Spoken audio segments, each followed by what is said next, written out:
Good morning. Morning, guys. They're having a press conference this morning.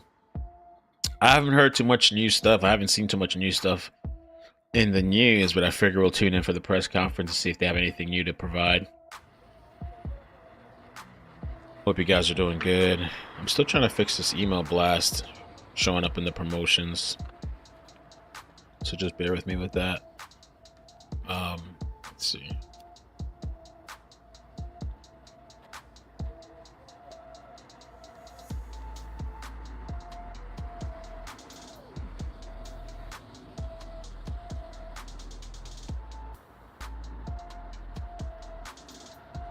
Oh.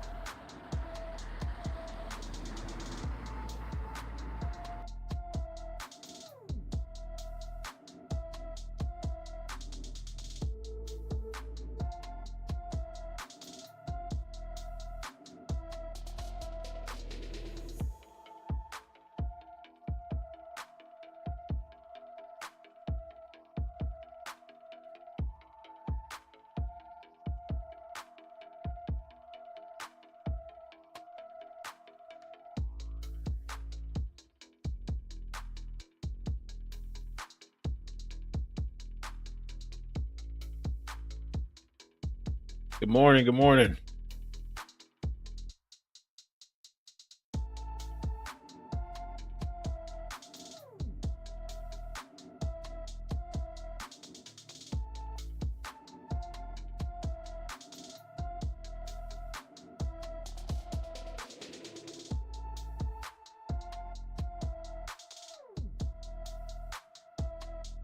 Texas flooding left cattle in the top of trees. Wow.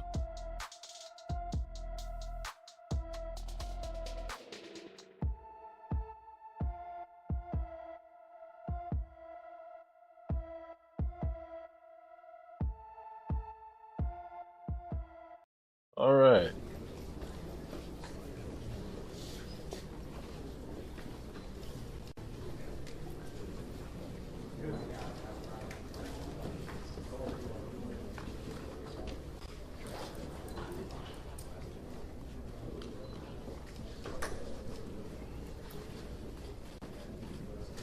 Okay, y'all ready? Okay, thank y'all for being here again today.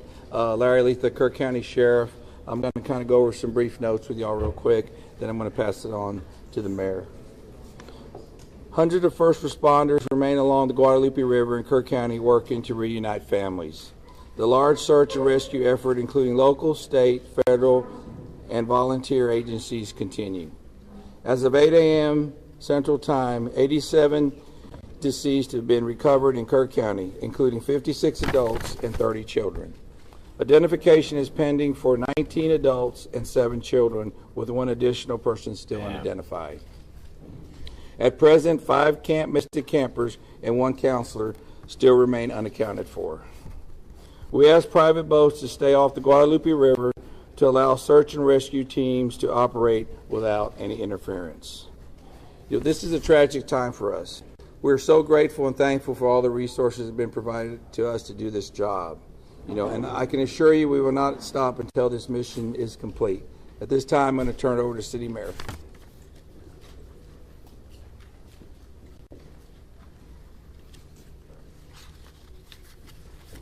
Thank you for being here. I'm Joe Herring Jr. I'm Mayor of the City of Kerrville. I want to reassure our community and those families that the city, the county, the state, and the federal experts are working together, not separately, but as one team. If you go inside the Emergency Operations Center, you don't see silos. You see one team. I want to talk briefly about in-kind donations. The outpouring of generosity has been tremendous, and we are grateful. We are working on a new system to accept donations. And when those plans are complete, we will post them online on the city's Facebook page. We are grateful. We need a new system to handle the generosity of the world. Financial donations can still go to communityfoundation.net. That's the community foundation of the Texas Hill Country. Again, we are grateful for the generosity of the world. Over and over, I've asked you to pray.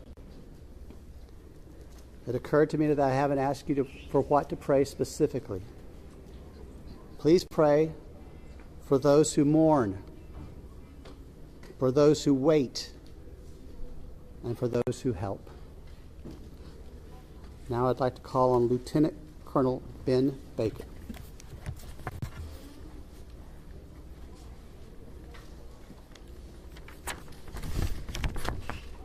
Morning, everyone. Thank you for being here. My name is Ben Baker, Lieutenant Colonel for Texas Game Wardens. I'd like to start out by thanking the Mayor, Sheriff, Chief, our local state partners, Texas Department of Public Safety, and the many others that have responded to this tragic event. We as Texas are strong, and together we face adversity. Your Texas Game Wardens responded in the early mornings of Friday to this tragic event, along with many other local and state partners. Since the early mornings of Friday, your Texas Game Wardens have had over 300 game wardens in the area, serving the people of the state of Texas and the citizens of Kerr County. Among that, we've searched 26 river miles since the tragic event has started. We've had approximately 444 rescues, 30 recoveries. Some of our resources and assets we have dedicated to this tragic event include 2 helicopters with hoist teams, 12 drone teams, 10 K-9 units, 9 swiftwater boat crews, 15 airboats, 16 UTVs, and 169 four-wheel drive vehicles. Your Texas Game Wardens will remain here and serving the community. We just ask you to continue to pray for the victims, for the families, for your first responders, for everyone involved. We'll open it up now to questions, if anybody has any. Can you talk about how challenging it is for you guys in the mud, the big trees? What's been like the difference of rain? No, thank you for that question. Extremely challenging. You know, we've got, of course, your Texas Game Wardens out there, your local, your state partners, Texas Task Force 1. We've got the National Forest Service out there. We've got A&M Forest Service. We've got numerous responders with specialized capabilities where we've got these large pile of debris. And with our K-9s and you know, when we're trying to make these recoveries, these large piles can be very obstructive. And to get deep into these piles, it's very hazardous. And those specialized teams have to go in there layer by layer because our first responders, also the safety of them is concerned. So it's extremely treacherous, time-consuming, it's dirty work, the water's still there. So we're having to go layer by layer, peeling these off to make those recoveries. So we're... What about mentally? Like when you guys stumble across someone who may be deceased, how do you process that? Absolutely. We process it the best we can. We have professionals in place, our crisis intervention team. All the agencies have some members representing there, and officer wellness is a first responder wellness is a key component to these operations. So we're maintaining and monitoring our officer wellness, our first responder wellness. We're making sure they have the support. It's very tragic whenever you see human life, but to see a child and that loss of life is extremely tragic. More rain is expected to come down west of us, and eventually it's going to get down to Guadalupe River. Is that going to put a halt to the searches? And if not, how are you going to change the trajectory of the search and rescue operations? So with the water coming down, that is always a concern, and I'm sure you've been monitoring the last couple of days where we've had some reports of maybe some additional water coming in. Obviously, that's going to impact the search and recovery efforts.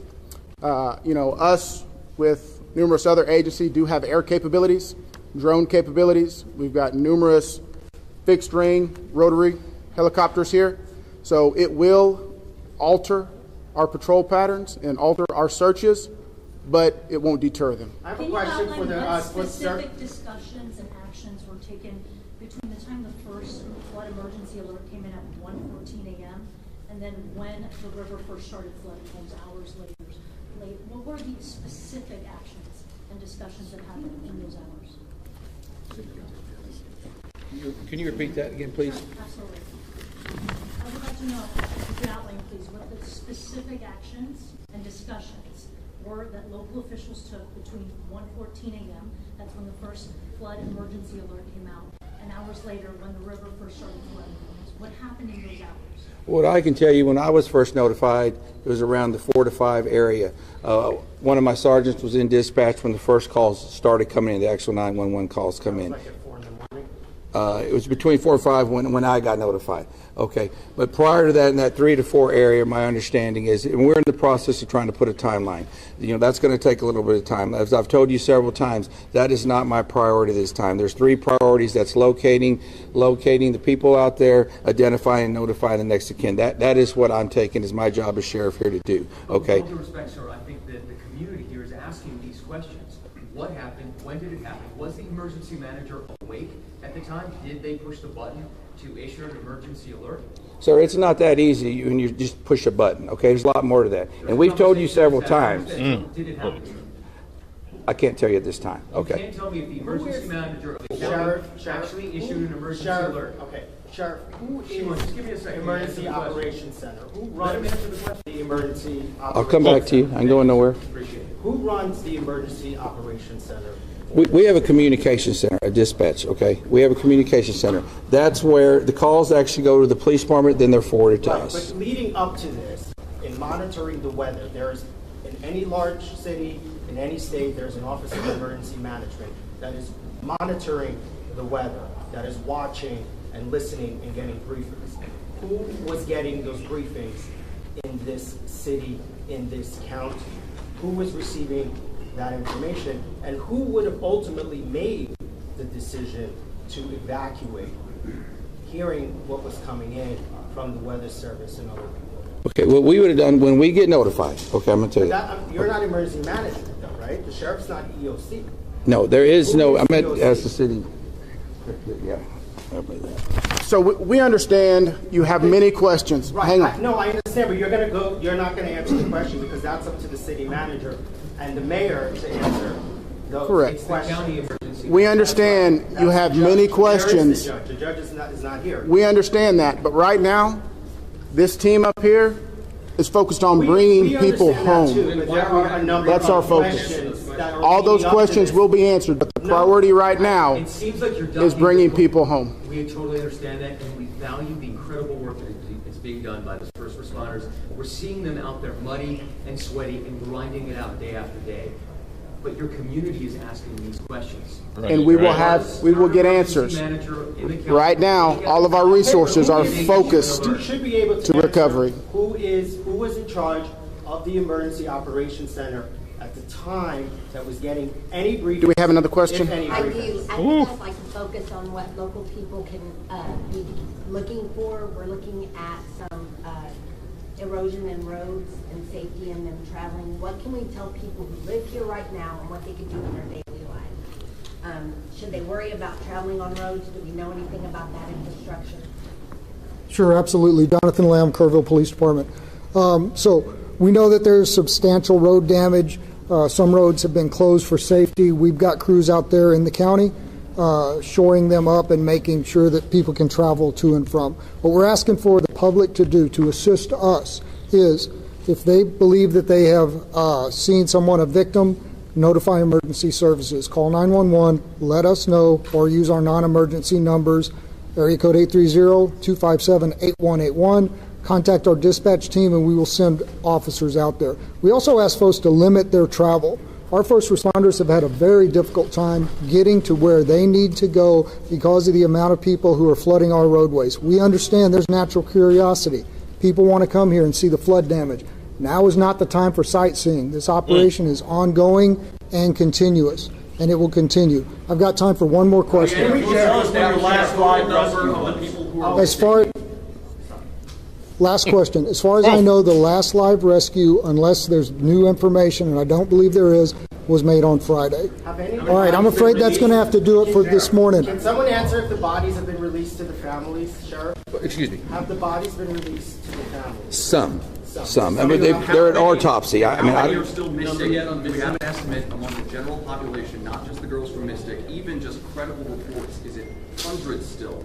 Is there any estimate among the general population of how many people are missing? No. I've told y'all several times, it's hard to know that number. No, we don't. I know the numbers that we have found, and that's all I know. You still don't want to tell us who is... All right, so we're going to continue our operations. The next time that we're going to be in front of y'all will be at 5 p.m. right back here.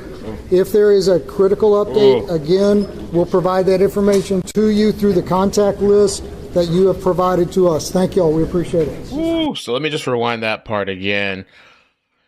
They're asking about, I think where it started is they were asking about, like, well, what happened in the hours between, I think it was there was a notification at 1 and there was another one like at 4 something. Let me pull up the timeline. I have it on my website. Let me just pull it up real quick. Bloop, bloop, bloop, bloop, bloop, bloop. Texas flood timeline. So 1:14 a.m. and then at 4:03, and I think they were kind of asking between those hours, or I don't know if it even from 11, what happened. What about mentally? Like, when you guys stumble... Attention team for these operations, whenever you see human, is extremely tragic. With the river, is that going to put a halt to the searches? And if not, how are you going to change the trajectory of the search and rescue operations? So with the water coming down, that is always a concern, and I'm sure you've been monitoring the last couple of days where we've had some reports of maybe some additional water coming in. Obviously, that's going to impact the search and recovery efforts. Us with numerous other agencies do have air capabilities, drone capabilities. We've got numerous fixed wing, rotary helicopters here. So it will alter our patrol patterns and alter our searches, but it won't deter them. I have a question for the what specific discussions and actions were taken between the time the first flood emergency alert came in at 1:14 a.m. and then when the river first started flooding homes hours later? What were the specific actions and discussions that happened in those hours? Can you repeat that again, please? Absolutely. I would like to know, if you could outline, please, what the specific actions and discussions were that local officials took between 1:14 a.m., that's when the first flood emergency alert came out, and hours later when the river first started flooding. What happened in those hours? What I can tell you, when I was first notified, it was around the 4 to 5 area. One of my sergeants was in dispatch when the first calls started coming in, the actual 911 calls come in. It was between 4 or 5 when I got notified. Okay, but prior to that, in that 3 to 4 area, my understanding is, and we're in the process of trying to put a timeline. That's going to take a little bit of time. As I've told you several times, that is not my priority this time. There's 3 priorities. That's locating the people out there, identifying and notifying the next of kin. That is what I'm taking as my job as sheriff here to do. Okay. With all due respect, sir, I think that the community here is asking these questions. What happened? When did it happen? Was the emergency manager awake at the time? Did they push the button? Yeah, was the emergency manager awake, or were they in a deep sleep? Do you even have an emergency manager? What's going on there? To issue an emergency alert? Sir, it's not that easy when you just push a button, okay? There's a lot more to that. Oh, sure. And we've told you several times. So did it happen, sir? I can't tell you at this time. Okay. You can't tell me if the emergency manager actually issued an emergency alert. Okay. Sheriff, who just give me a second. Emergency Operations Center? Who runs the emergency operations I'll come back to you. I ain't going nowhere. Appreciate it. Who runs the Emergency Operations Center? We have a communication center, a dispatch, okay? We have a communication center. That's where the calls actually go to the police department, then they're forwarded to us. But leading up to this, in monitoring the weather, there's, in any large city, in any state, there's an Office of Emergency Management that is monitoring the weather, that is watching and listening and getting briefings. Who was getting those briefings in this city in this county? Who was receiving that information, and who would have ultimately made the decision to evacuate, hearing what was coming in from the Weather Service and other people? Okay, what we would have done when we get notified, okay, I'm going to tell you. You're not emergency management, though, right? The sheriff's not EOC. No, there is no, I meant EOC? as the city. Yeah.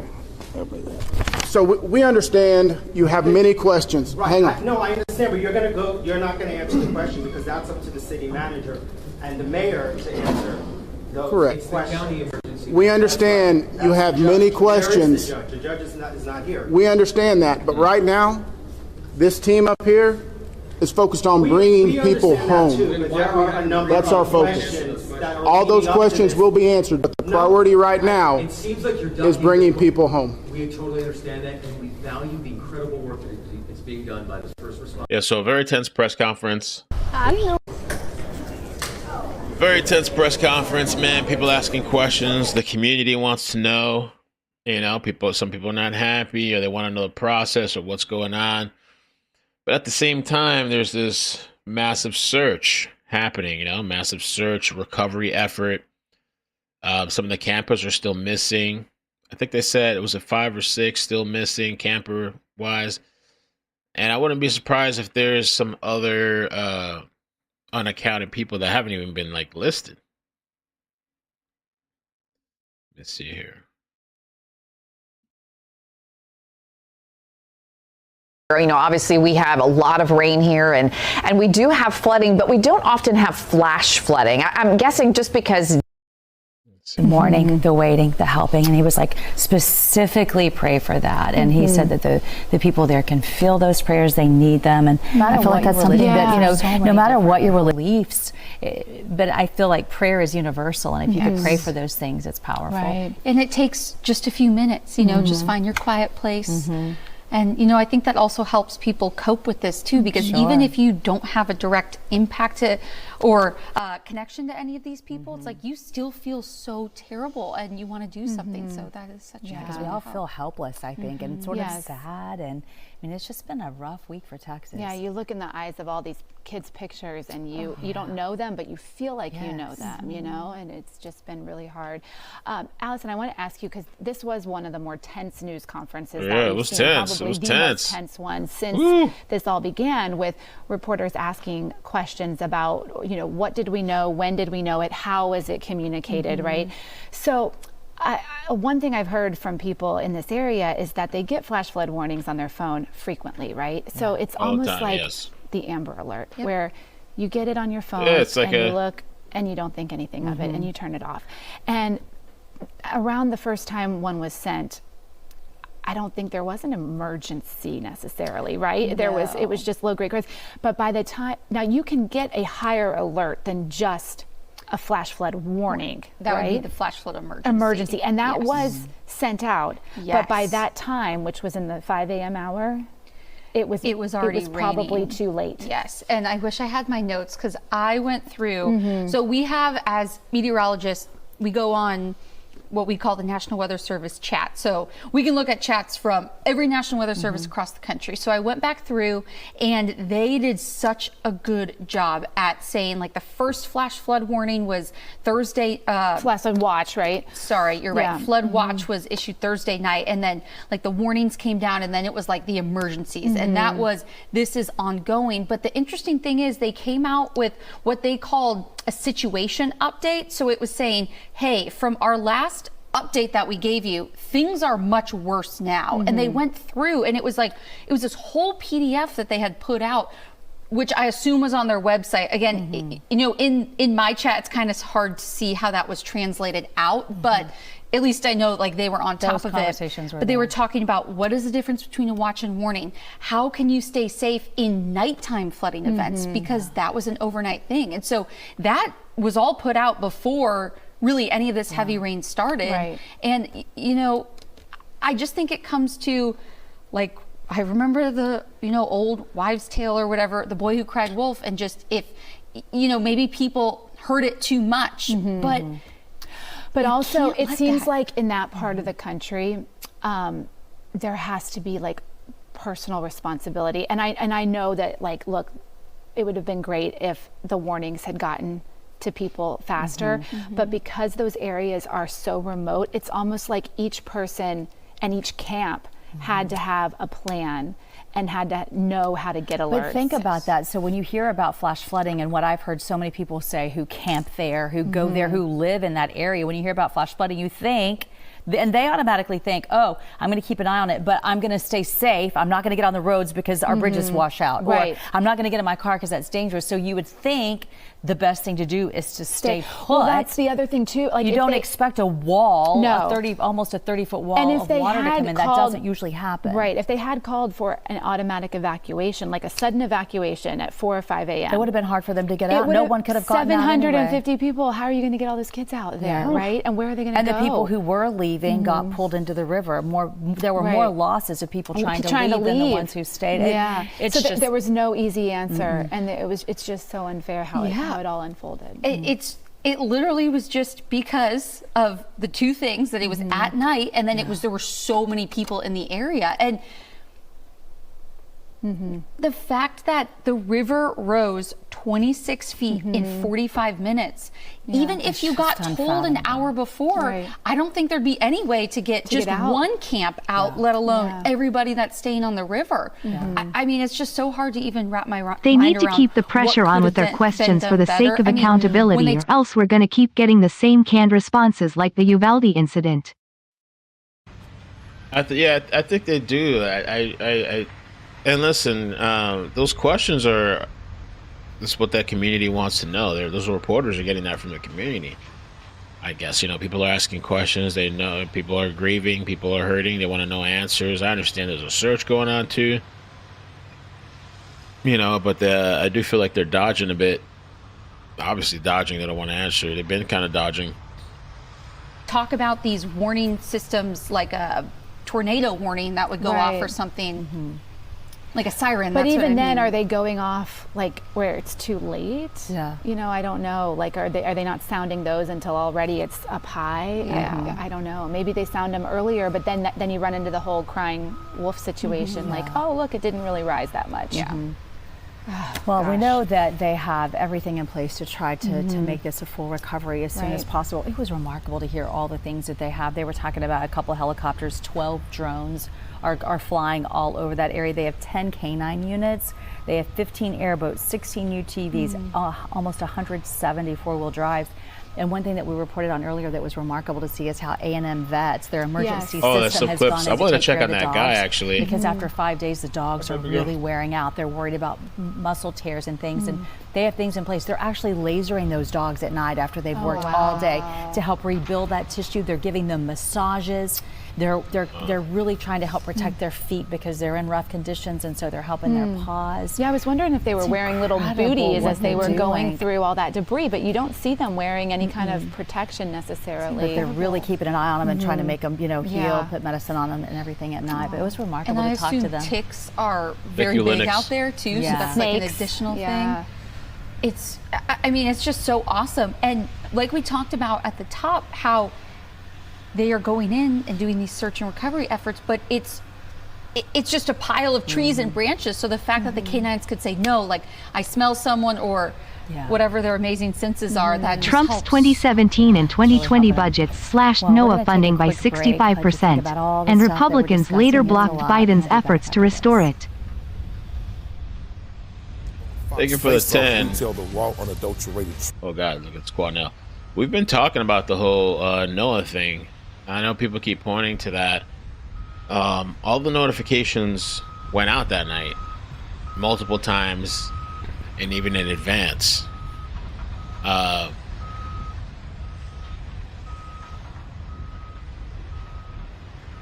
They're making cuts. I guess they made some cuts to NOAA and to FEMA. The FEMA stuff hasn't even taken place yet. That's going to be, I think, in November or something. And they're going to leave it up to the state.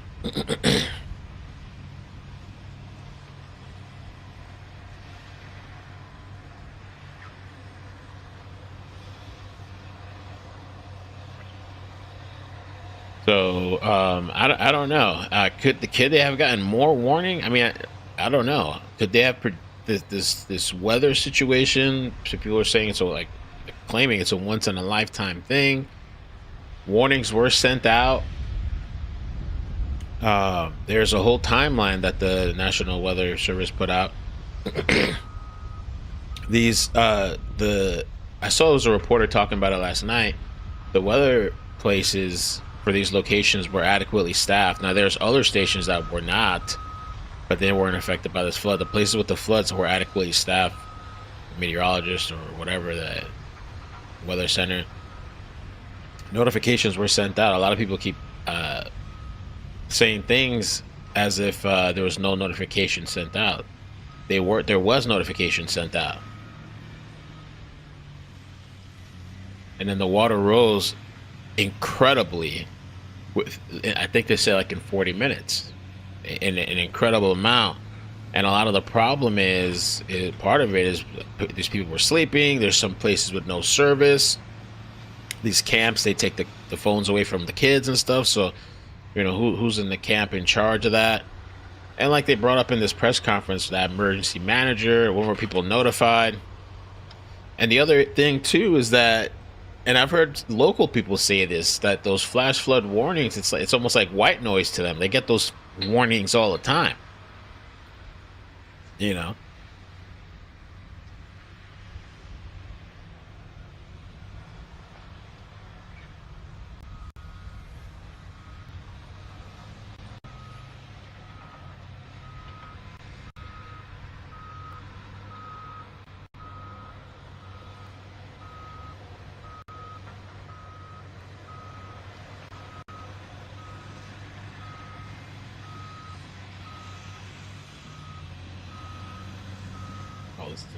From Maryland to join authorities in the search and try to find his dad, and we were walking along the creek here as he was looking at all the devastation, the debris, the toppled trees, and he got emotional telling me that he was really hoping, praying to find his father.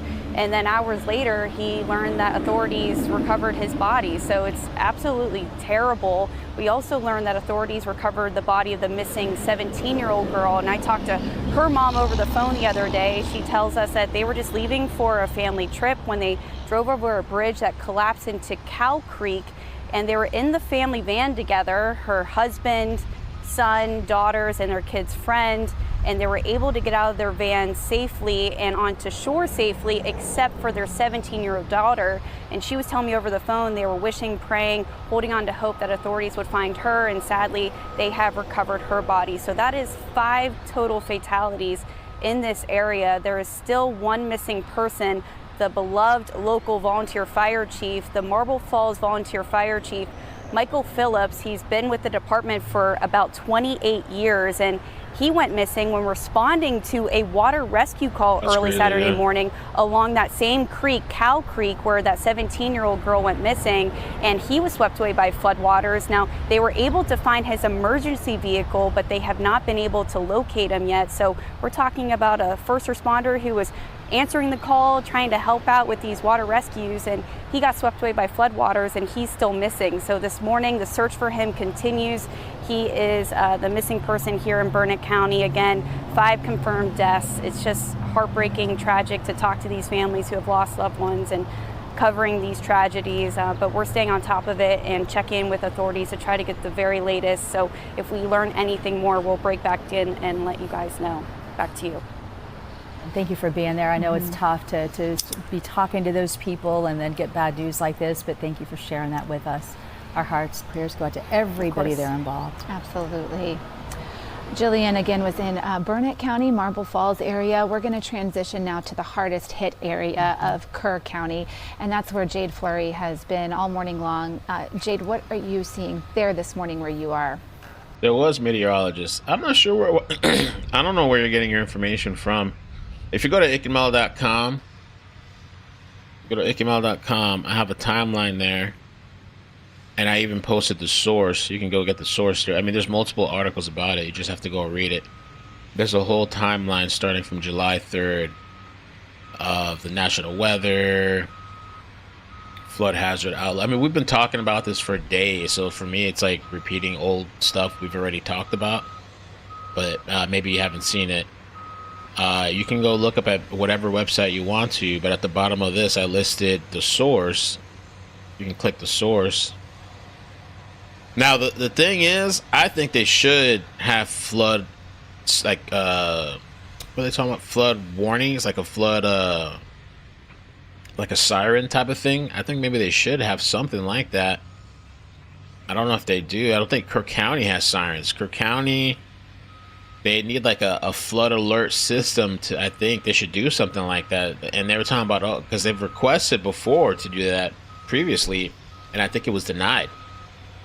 The county or something, they denied it. And talking about they don't know if they have the money. You guys need to find the money, because we're sending all this money overseas and all this stuff. We can find some money to put in a flood alert system, sirens.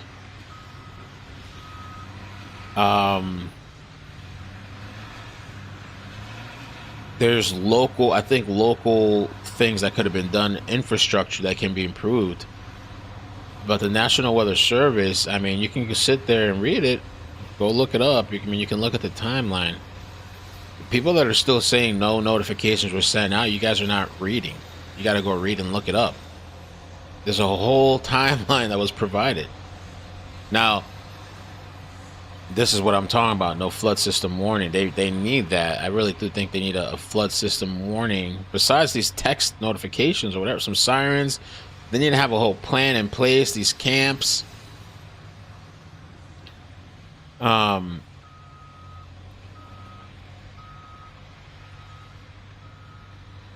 don't know why they don't get those systems in place. Why don't they have those systems in place? They should. Some sirens, some type of notification, emergency thing besides text messages. Most of these people don't have text messages or phone devices in these camps. Some of these places don't have cell service. You know? Leslie, thank you for the 2 years, 33 months. We have tornado sirens in Dallas. It seems they can combine sirens for tornado, hurricane, and floods. I mean, for me, I know it's a different situation because those floods thing, but the hurricane stuff, when we get them, you know, I'm paying attention to the news. I mean, I get my notifications on my phone, and when I'm during a hurricane, but this is kind of different because this flood stuff over there happens all the time. They're getting this notification all the time. For us, when the hurricane comes, everybody knows, we're all talking about it. It's so far out in advance, and it's still unpredictable, but you know it's coming, you know. I think, because the thing is, the question too is, did these people, notifications were sent out? Did they get the notifications though?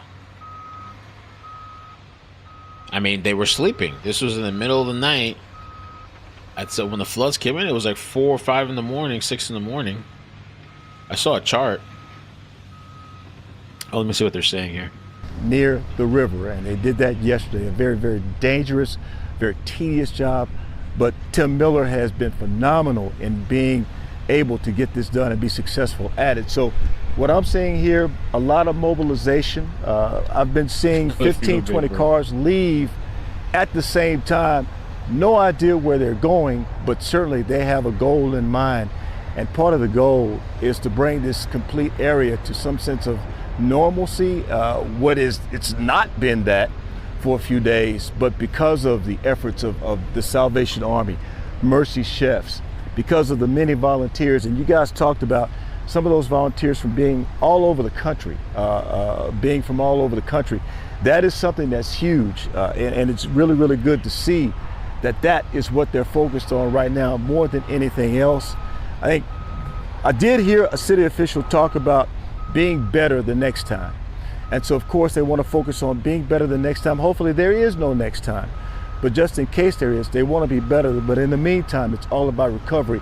And that is what we're seeing here at City West Church in Ingram, guys. All right, Nate, thank you for being there in the middle of it all. It's so good to see you. I'm glad you're doing okay. Hang in there. I know it's tough to witness everything that's unfolding there. Thank you. We'll be okay. All right, we want to go now to one of our other Fox reporters who's in the town of Center Point, Texas. This is Peyton May live there for us. Peyton, what are you seeing where you are? Here in Center Point, a little downstream of the Guadalupe River, you could just see how much devastation there is in this area. You can see how fast those waters were rushing on Friday. I mean, this is a slab of concrete. It's heavy. Now imagine this entire wall being filled with concrete slabs, and that was all washed out and toppled over during the flash flooding. There's crews in this area that are actually putting up power poles that have been knocked down, power lines. They're really been working around the clock, kind of restoring power in this area. Now behind me here, there's also search crews, and there's departments from all over the state. I mean, we're seeing military members, fire departments, law enforcement, police from San Antonio, from Houston. They've told us that they are ready to stay as long as possible to continue with searches. There's also construction companies that we've talked to. They have teams of people here. They were let off work for as long as needed to bring out chainsaws, to bring out hats, gloves, boots, equipment to help with the response efforts here. I mean, there is just so much damage. You could see uprooted trees all throughout the riverbank of the Guadalupe, and these are massive trees. Everyone is really coming together, doing as much as they can, as there are still missing people, unfortunately, a lot of kids. But I have to say, these first responders here have really been working together around the clock. There's volunteers that have been coming out as well that have registered with them to help out and do everything that they can. Reporting in Center Point, I'm Peyton May. Say, Emma, I'm gonna try to find the article, but if I can't find it, I might need you to send me the link. She said that they found an article, the Daily Mail, behind a paywall, that mistakes are made. Yeah, I'll try to find it if I can find it now. I have the paywall. I actually have a subscription to them that I forgot to get. So, Daily Mail, mistakes were made. I can look it up. Let me get this out of the way.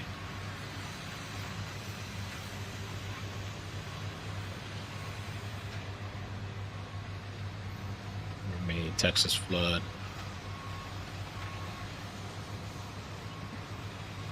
Okay, yeah, this article. Man, Daily Mail's been going hard. One says expert uncovers horrifying mistakes before Texas flood. So we'll check that out. And then also Mike Lindo sells pillows off the back of Texas floods. Damn. Okay, so we'll check out those two articles. And let me just do a quick little skim.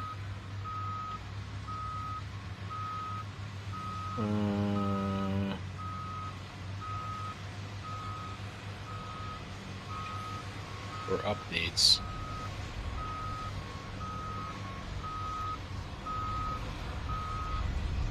So the sheriff asked the private boat to stay off of Guadalupe River. There's people trying to, like, I don't know if they're really trying to help or they're just kind of curious to see the area, but they're asking people to stay away if you're not involved. Like yesterday where that drone hit the helicopter. Officials dodged questions this morning. Okay, we know all that.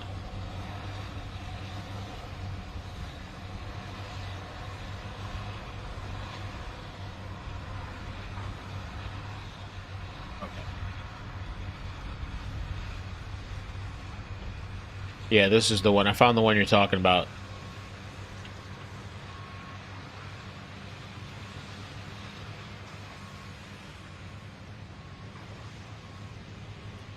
Article you're talking about.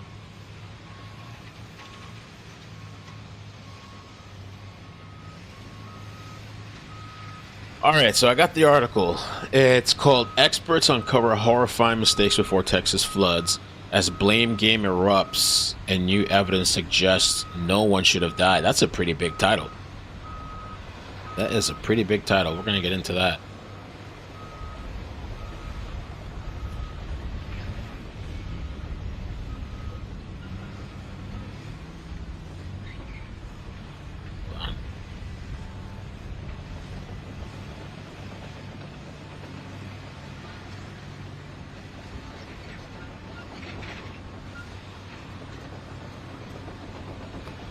Oh, yeah.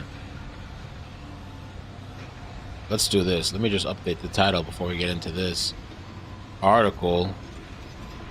There's an expert that spoke. Let's see what the expert had to say.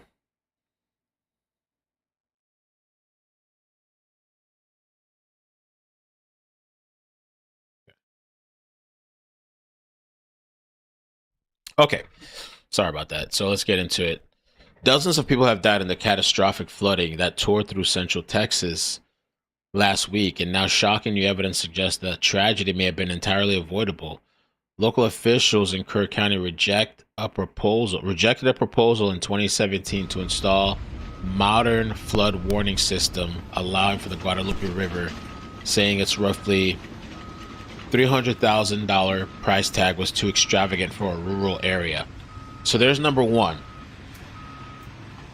And I agree, that's messed up. That's the system that was denied. I actually thought it was more. I didn't know it was three. I thought it was more than 300,000. So that is a pretty big deal there, and that, I mean, that's just crazy.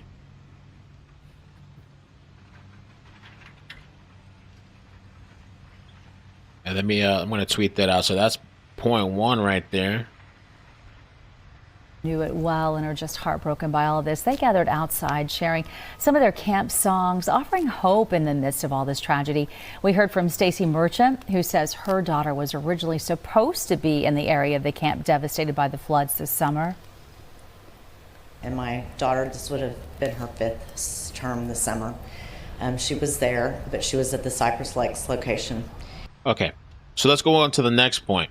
The decision, critics say, left campers near Kerrville vulnerable when pre-dawn torrential downpours transformed the river into a deadly raging torrent in less than an hour. Since the tragedy, a fiery debate has erupted about who is responsible, really. Some blame it on climate change. That's true. Some do.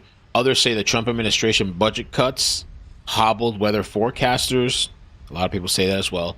But Texas academic Michael Schellenberger calls the claims dishonest and sensational and accuses local officials of not installing a siren in an area known as Flash Flood Alley. I didn't even know that. Let me see what you guys are saying in the chat. It's actually a really interesting article. Flash Flood Alley. I didn't know that.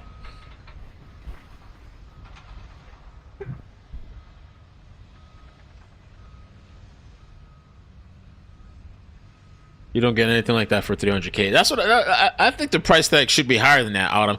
I thought I read elsewhere. Somebody in the chat earlier said like a million, or 2 million or something. I don't know. But even then, it's like, I'm sure now, maybe now after so many people have died and children, maybe now they'll go ahead and do it.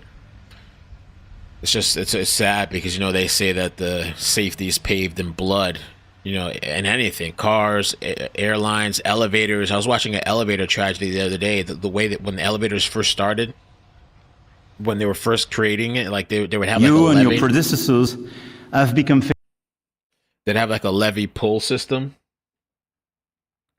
and there was one guy at the bottom of the levee thing where the rock, this huge boulder or something, was coming down, and I guess the guy didn't know he was there, and so the thing landed right on top of him and killed the guy instantly. Some story I watched the other day was pretty crazy.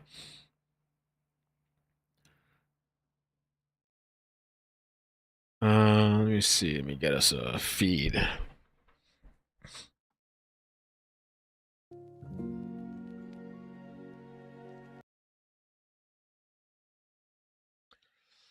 Texas flooding.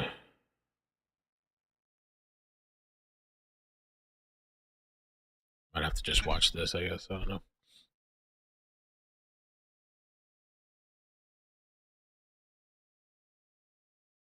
County.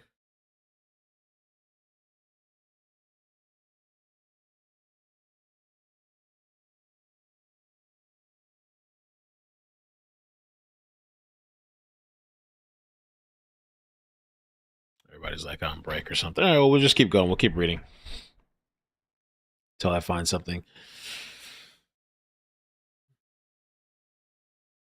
Texas academic says it's dishonest, so not installing a local siren system in the area as known as Flash Flood Alley.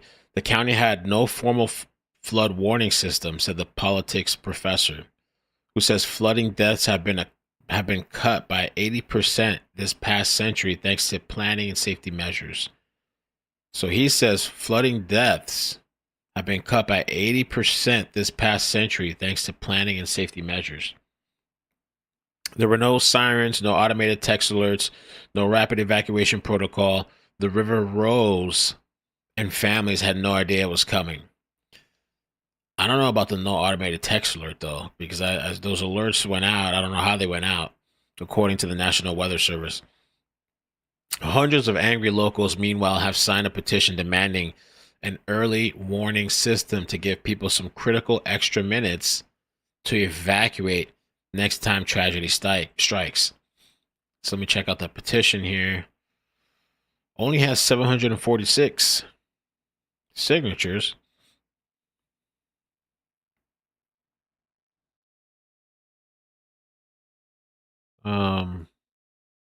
I'll put this in the chat, the link. I'll put it in the description too if you guys want to do it later. Don't then match them with their owners, but for now they really need help with that. Yes, I can't imagine the burden on animal shelters after all this. We haven't even really begun to talk about that yet, you know, and that's going to be a whole nother side of this story is the big animal need. But the donations are being accepted at that location on Main Street every day from 9 till 4. And there are so many more events just like this one happening across our area. We have a list for you at fox26houston.com.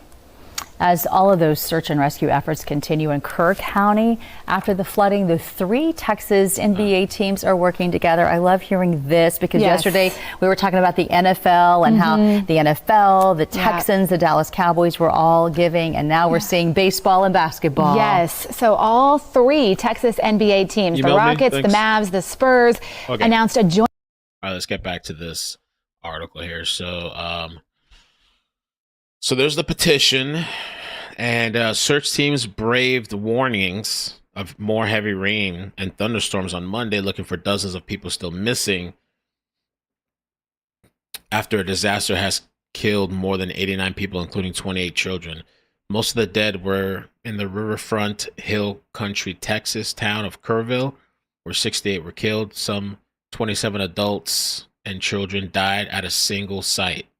Camp Mystic Summer Camp for Christian girls on the banks of the Guadalupe River. State of emergency management officials had warned on Thursday ahead of the July 4th of July that parts of the central Texas flash floods based on National Weather Service forecasts, but twice as much rain as was predicted ended up falling over 2 branches of the Guadalupe River, leading to a deadly surge of 20 to 26 feet near Kerrville City. There were no sirens or early flooding monitors like the ones reportedly blasted less than 20 miles away throughout Comfort and Kendall County. Instead, there were text alerts that came late for some residents, and others were dismissed or unseen by others. That's the big thing right there, man, is that no siren, no flood monitoring. That's a damn shame. Texas Governor Greg Abbott and other officials said the floods, weather forecasts, and warning systems would be scrutinized once the immediate situation was brought under control. Some experts questioned whether federal job cuts by the Trump administration led to a failure by NWS officials to predict the severity of the floods and issue warnings ahead of the storm.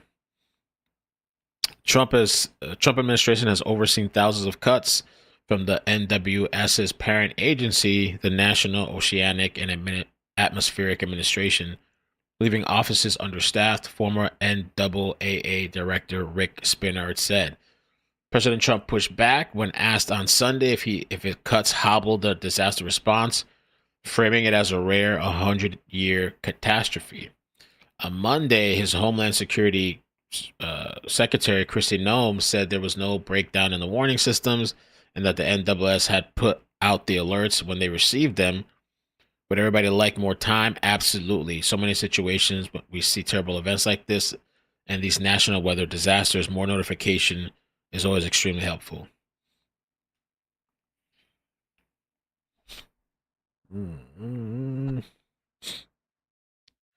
Locals are now furious about a 2017 local decision against installing emergency sirens. Yeah, that would have made a big difference, probably. Excuse me. Yeah, I can't believe that, man.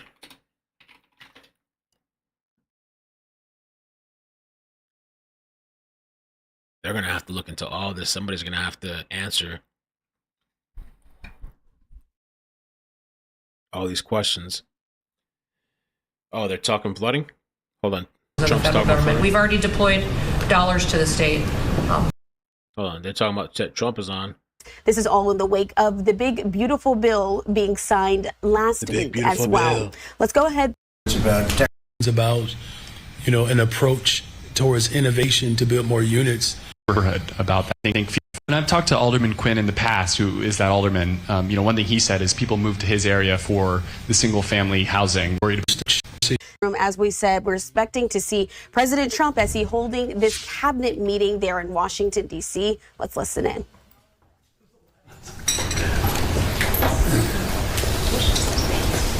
Are you able to get them all in the room? Are they in? Yes, sir, they're in. Are you okay? And we've had a tremendous 2 weeks, which now is, I guess, 3 weeks. And we have a tremendous group of people here that have done a great, unified, beautiful job. I want in particular, because of what she's gone through this last few days, done an incredible job. As you know, Christy, I'm going to ask you to say a few words about Texas. The first person there was the first person I saw on television was you, actually. And you've worked great with the governor. It's terrific. And you might want to tell a little bit about the trials and tribulations, but we appreciate the job that you and everybody have done. You had people there as fast as anybody's ever seen. So really appreciate it. We all do. And maybe you could say a few words. Sure. Well, thank you, Mr. President. I want to thank you for your leadership. Texas is strong, and the people of Texas are incredibly strong. They've gone through something that is absolutely horrific, and it is heartbreaking to watch these families suffer the way that they are. As soon as this flash flooding event happened, the governor has activated his emergency responders. Nim Kidd is his emergency management director, who is incredible, and has immediately worked with the local first responders to get help to individuals and get them evacuated, put requests into me. We deployed, sir, right away, as you know, because you and I were talking a lot during this time, the Coast Guard. We also had some assets out of Customs and Border Protection. Our BORTAC teams went in and helped with rescues and clearing debris so that we could get roads open and people get the help that they need. I think when I got there the most, sir, that day, as soon as I arrived on site, was getting a briefing from all the emergency responders, was just how unified they were in focusing on the fact that we're there to save lives. They were there to rescue people, find people who were still alive, and to reunify them with their family members. We as a federal government don't manage these disasters. The state does.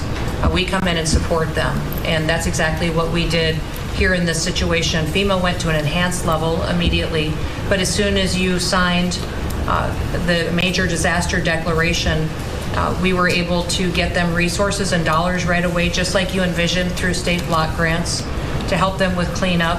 And we're still there in presence, and FEMA's been deployed, and we're cutting through the paperwork of the old FEMA, streamlining it much like your vision of how FEMA should operate, and it's been a much better response to help these families get through this terrible situation. We still are looking for people.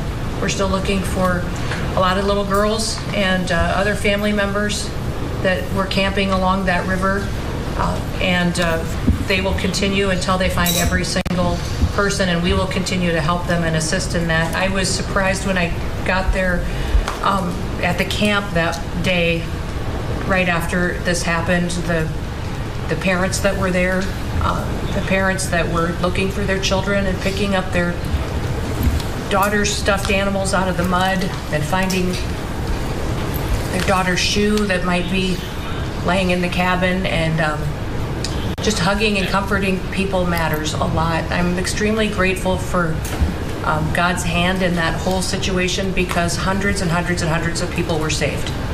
And this is a time for all of us in this country to remember that we were created to serve each other.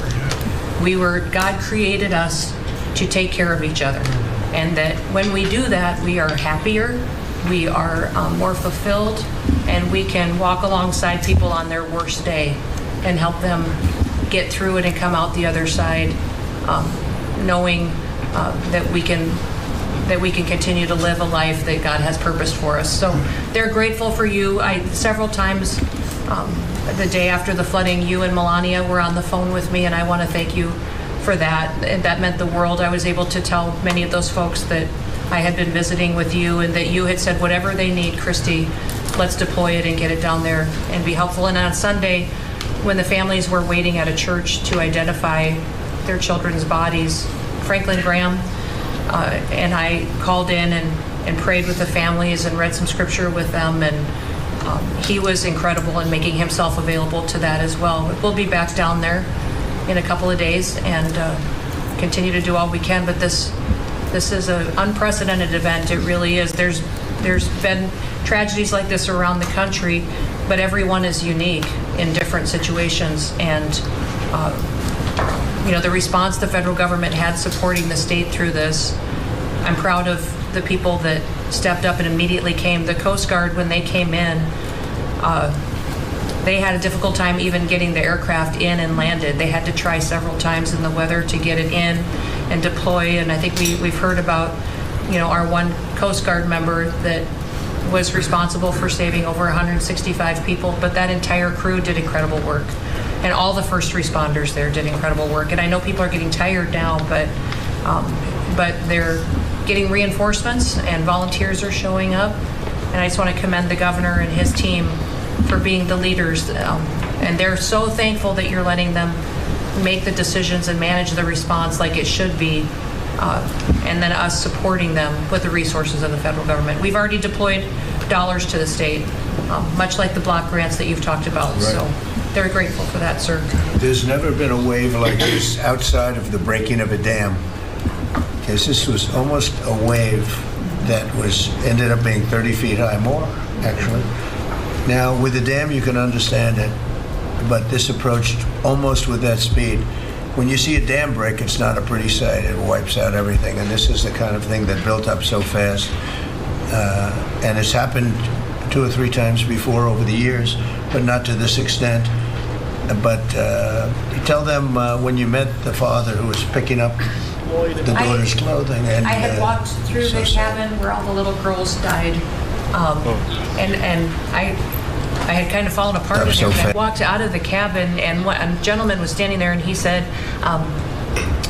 that man over there needs a hug. And so I walked over to him, and I hugged him, and I said, do you work here? And he said, no, my little girl was in that cabin. And he said, and I just found her best friend about an hour and a half ago. She had passed away. And he just fell apart. And so then we just hugged and talked for probably an hour about that. But then there was the grandpa was there looking for his granddaughter as well. There was a dad there of one of the counselors. The counselor was alive, but she was dealing with the fact that she had hung on to some of these girls and was trying to keep them out of the floodwaters, and had gotten hit by something and had lost 2 of the girls and wasn't able to hang on to them, and was going to live the rest of her life thinking about that moment when she wasn't able to hang on to these girls. But these parents were picking up their kids' belongings out of the mud and throughout the camp and putting them in bags. And then one of the dads said, I knew 50 of these girls here. So I knew that was her dress and my daughter's friend's dress. So he was picking it up and putting it in a bag to return to her parents. And so it was and then the director was there comforting everybody who had lost his father the night before too, and he was still there trying to facilitate all of these parents grieving their children and find them. So the strength of people is incredible. One of the things that I asked there today, that day, was that they all have escorts or counselors when parents come in. So from that point, that when they came into the camp, that they have somebody with them when they're going and looking for their children's belongings or looking for their children. And so very emotional, but also just so tragic. The relationship with Texas and the governor has been obviously very good for years with me, but the relationship with Texas and their first responders and us, with our first responders and lots of other people, and we brought in a lot of helicopters from all over, and we had a lot of helicopters. It was actually dangerous, a lot of helicopters up there, but they were real pros, and they were responsible for pulling out a lot of people, and we got them there fast, and Texas had some good ones too, but the response has been incredible, and the fact that we got along so well, I don't know, I don't even think that's a political thing, but we got along so well, and it was so unified. I think a lot of lives have been saved. That could have been as bad as it was, you could have lost double or triple. This thing was just really horrible. Well, congratulations on a great job, and I appreciate it. I know you're going down. I'll be going down on Friday with First Lady, who would be taking a trip, and we don't want to get in anyone's way because that's what happens. The president goes and everyone's around focused on. I don't want anyone to focus on us, but it's possible they could have somebody saved still. There's a lot of areas. It's a big area, and it's probably unlikely at this point, but there could be. I mean, they're thinking there could be the possibility, but what a tragic situation. A good job, and we'll see you on Friday, and we'll finish out the day here. I think you've been reading a lot about it's a terrible topic when you talk about financial after this, but we have a big country and we've been doing very well. The tariffs, as you know, are starting to come in at record levels. Tremendous amounts of money are coming in to our country. We never did that before. We're not used to it. We only have tariffs going out. We only adhere to the rules of other nations who charge us tremendous tariffs because we were led by stupid people or people without any business sense. And I'd like to ask you could Friday. Maybe talk a little bit about how well we're doing with regard to the money coming in. And the big money will start coming in on August 1st. I think it was made clear today by the letters that were sent out yesterday and today. Go ahead, please. Yes, sir. We will have taken in about $100 billion in tariff income thus far this year, and that's with the tariff, the major tariff not having started till the second quarter.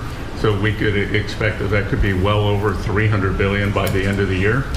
We don't agree with CBO scoring, but for those who do, the CBO scored tariff income over the next 10 years at $2.8 trillion, which we think is probably low. All right, so I guess that was it. Let me see if he's just fast forward anything else. Economic development. Zero come in last month, so I'm not sure how much of it we want to spend. You may think about that. You may actually think about saving a lot of money because the wall's been largely built, and it obviously worked. But you may want to think about that.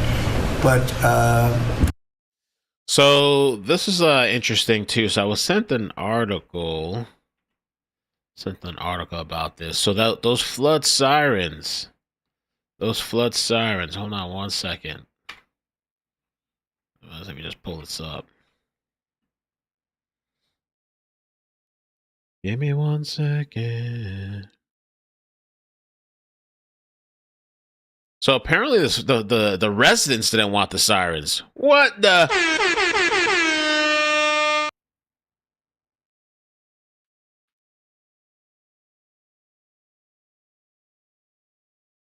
They said they were undesirable. Let me pull up this article that was sent to me. They didn't want the shit there. What the?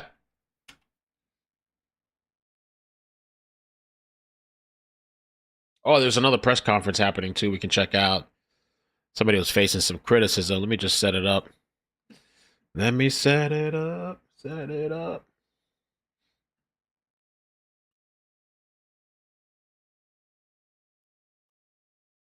Let's do this article first, and then we'll jump to the press conference. So,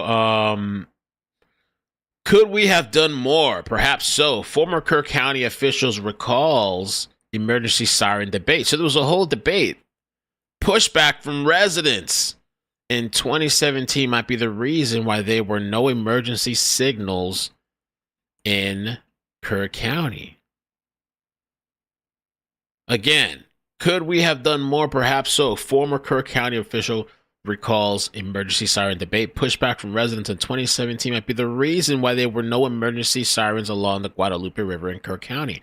That's what I say. Even with the Amber Alerts, some people complain about, this is bothering me. It's interrupting me. I don't got time for this shit. Oh, it's in the middle of the night. There was times too. It was too early. It was too late. It was too whatever. And so apparently some residents didn't want this thing. Kerr County leaders debated the issue of installing emergency sirens along the Guadalupe River nearly a decade ago, but one former official said there was pushback from some residents. The community was not in favor of having sirens located in a lot of locations. A former Kerr County commissioner who served from 2012 to 2021. Sirens, can go off unintentionally, accidentally. Moser said the community feedback that it was not desirable on the part of some people. Meeting minutes from 2017 show that because too many people said they did not want sirens, community commissioners decided to not include them in a $980,000 federal grant proposal, which requested more flood gauges and sensors to monitor high water crossings along the Guadalupe River. Moser said ultimately that the grant proposal was not approved, and the sparsely populated Kerr County struggled to fund a major flood warning system in subsequent years. Wow. KHOU 11 investigates confirmed that at least 4 other counties along the river, Carmel, Kendall, Guadalupe, and Gonzales, all have outdoor emergency warning siren systems in place. So some people just didn't want to be bothered. Some people, it's just I don't want to hear the loud sound. Wilson, a mother whose 2 children attended summer camps in Hill County, started an online petition for an early warning system. Some people just don't want to be inconvenienced. I don't want to have to wake up in the middle of the night. I don't want to have to deal with, if the siren goes off. It's just like the Amber Alerts. It's bothering me. Wow. Why didn't the Camp Mystic flood victims hear an emergency warning siren when people in some other counties did? Investigative reporter Jeremy Rogowski spent the day digging for answers. Jeremy. Well, Ron and Mia, one of the answers we learned is quite surprising. A former Kerr County official says some years ago, some residents didn't want those sirens. We spoke with him and a Texas mom who's now on a crusade for change. Along the raging Guadalupe River, 4th of July, the evacuation sirens have been sounded. The Bernie Star captured blaring sirens warning folks to get to higher ground. But that didn't happen in neighboring Kerr County, which uses a system called Code Red that alerts people on their cell phones in areas of spotty cell service. It just blew my mind that they didn't have anything like that for this area. Nicole Wilson is a mother of summer campers who started an online petition for a Kerr County early warning siren system. You need to act on this, and you need to act on this now. Sirens work. These counties along the river have already acted. KHOU 11 investigates confirm that Guadalupe, Gonzales, Kendall, and Comal counties all have outdoor warning sirens. As for Kerr County, it debated the issue nearly a decade ago. The community was not in favor of having sirens located in a lot of locations. Tom Moser was a county commissioner at the time. Sirens, can go off unintentionally, accidentally. And that was not desirable on the part of some people. In these commission meeting minutes from 2017, Moser wrote, too many people said they did not want sirens, and so county leaders took them out of a nearly $1 million grant proposal to upgrade flood gauges and sensors. Moser added, we can't say now we want to add sirens and all that kind of stuff because we didn't apply for that. Did Kerr County do enough? In hindsight, could we have done more? Perhaps so. Should we? Perhaps so. But I think now with this event, the good thing will be it will be a high priority for the nation. That $1 million grant proposal, by the way, was never approved. The former commissioner said Kerr County, guys, has always struggled with funding. With only about 50,000 people in the entire county, there's limited revenue coming in. Well, thank you, Jeremy. Well, maybe the state can... Wow, that's interesting to find out those details, that some of the residents themselves didn't want it. Seems like it would have just been in some type of inconvenience.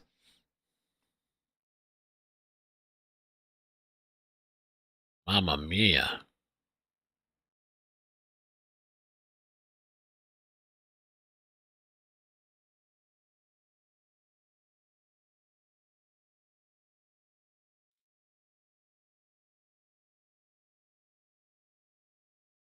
Oh yeah, there was that press conference too. Where did I have that at? I wanted to see what they were talking about. Here it is.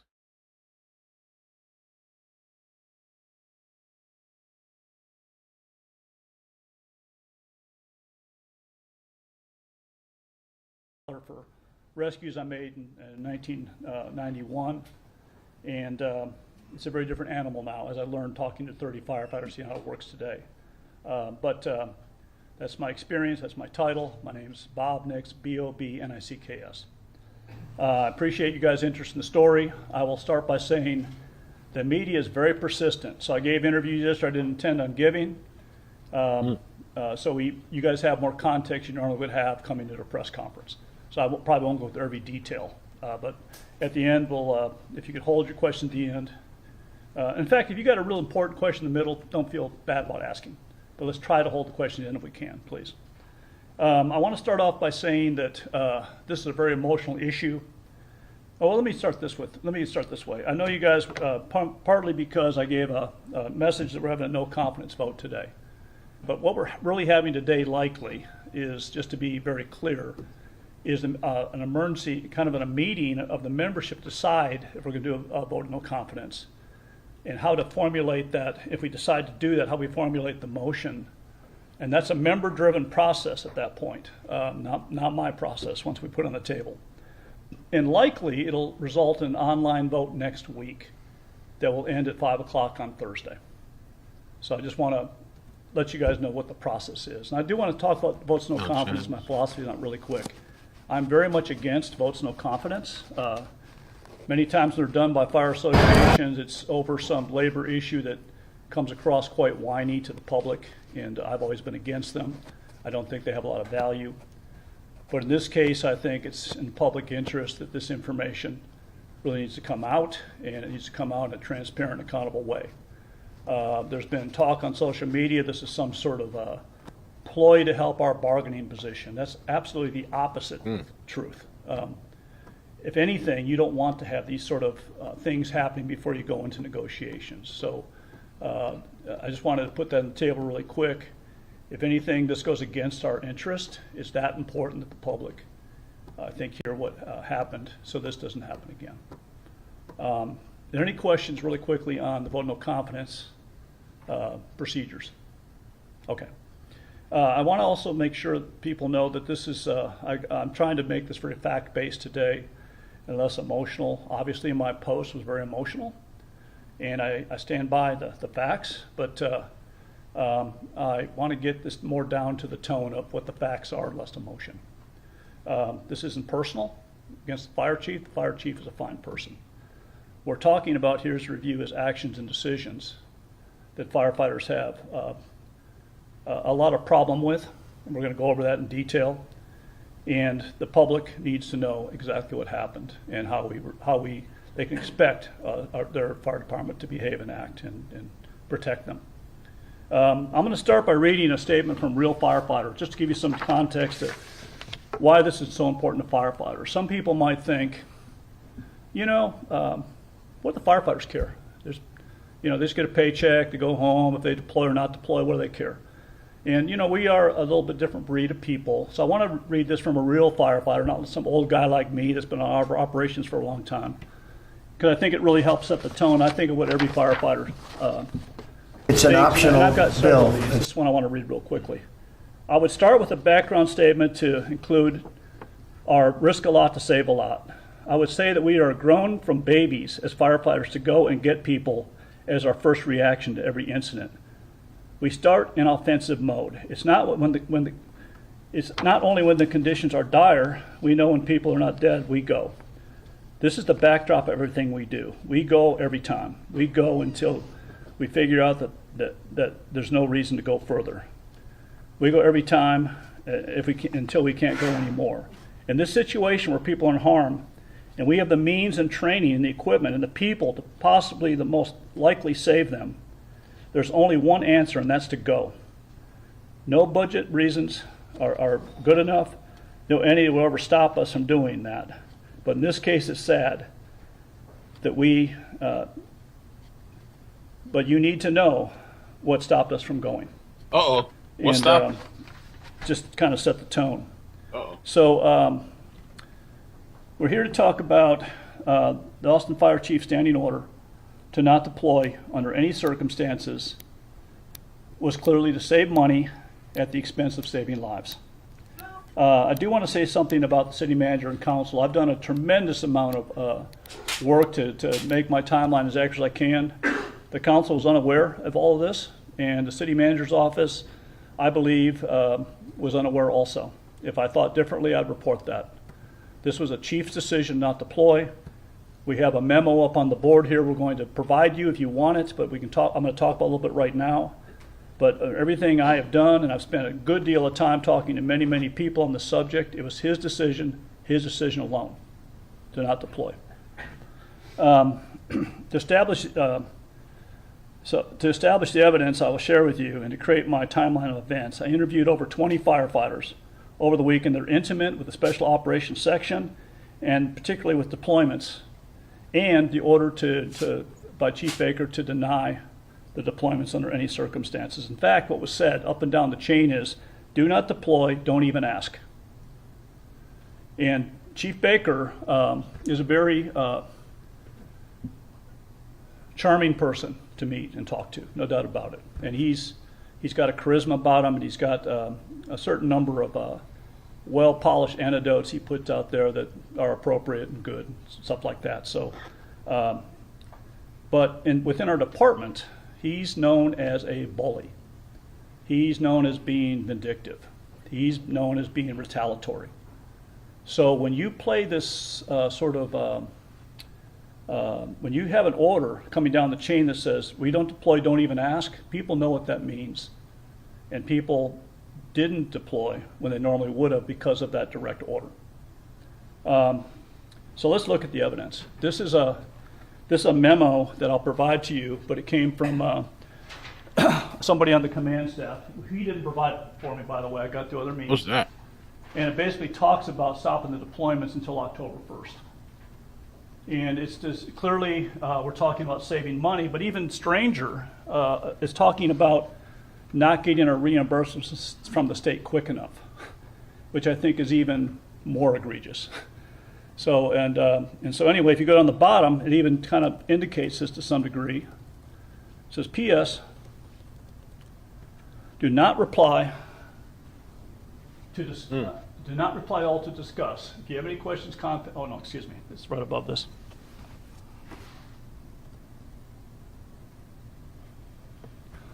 Oh, I'm sorry. Here it is. Do not reply to discuss. If you have any questions, contact me directly. Also, I don't know if EMS is doing deployments or not. The argument that AFD makes money on deployments is moot because it's a cash flow problem. And it has little to do with the amount we're being reimbursed. Because the truth is we do not save any money on deployments if that was an issue, if that was important, which of course is not, because we don't put dollars over people. We just don't do that in emergency services. We get reimbursed fully for our deployments plus a little bit of extra. So we literally make money on deployments, okay? And now Chief Baker's not even saying that here. He's actually said this in the KXAN interview yesterday. He's saying, I was trying to send a message to the people giving us deployment to give us quicker.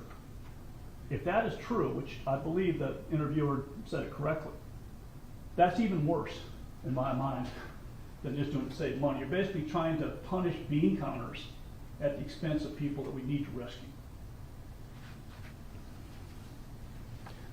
So after this, so I didn't know about, I knew that there was a moratorium on deployments, and I thought it came from this letter here, but it doesn't.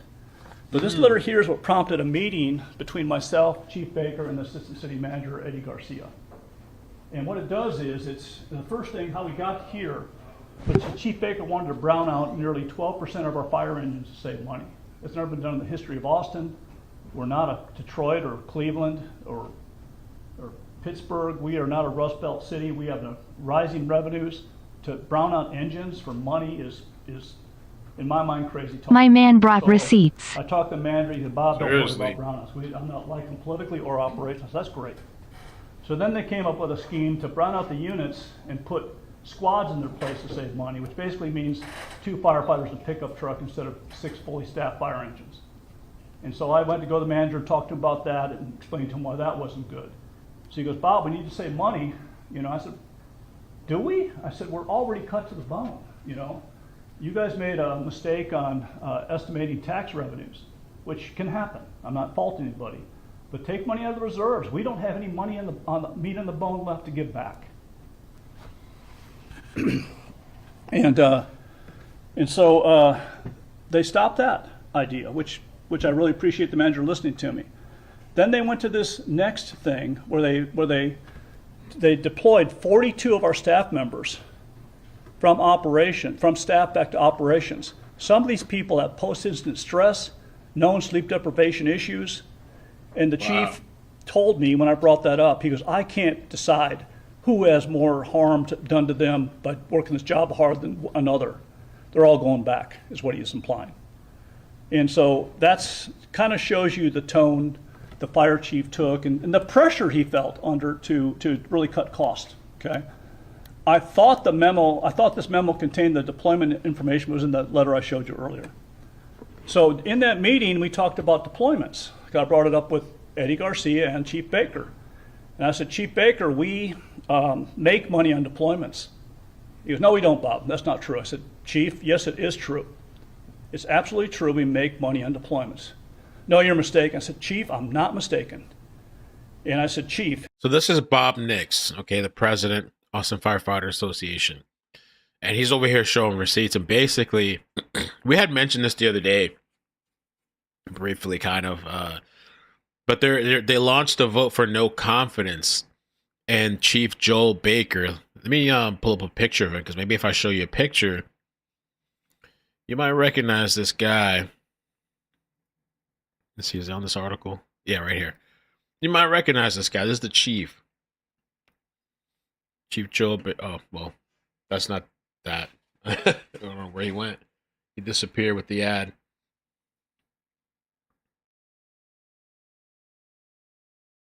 But that's him.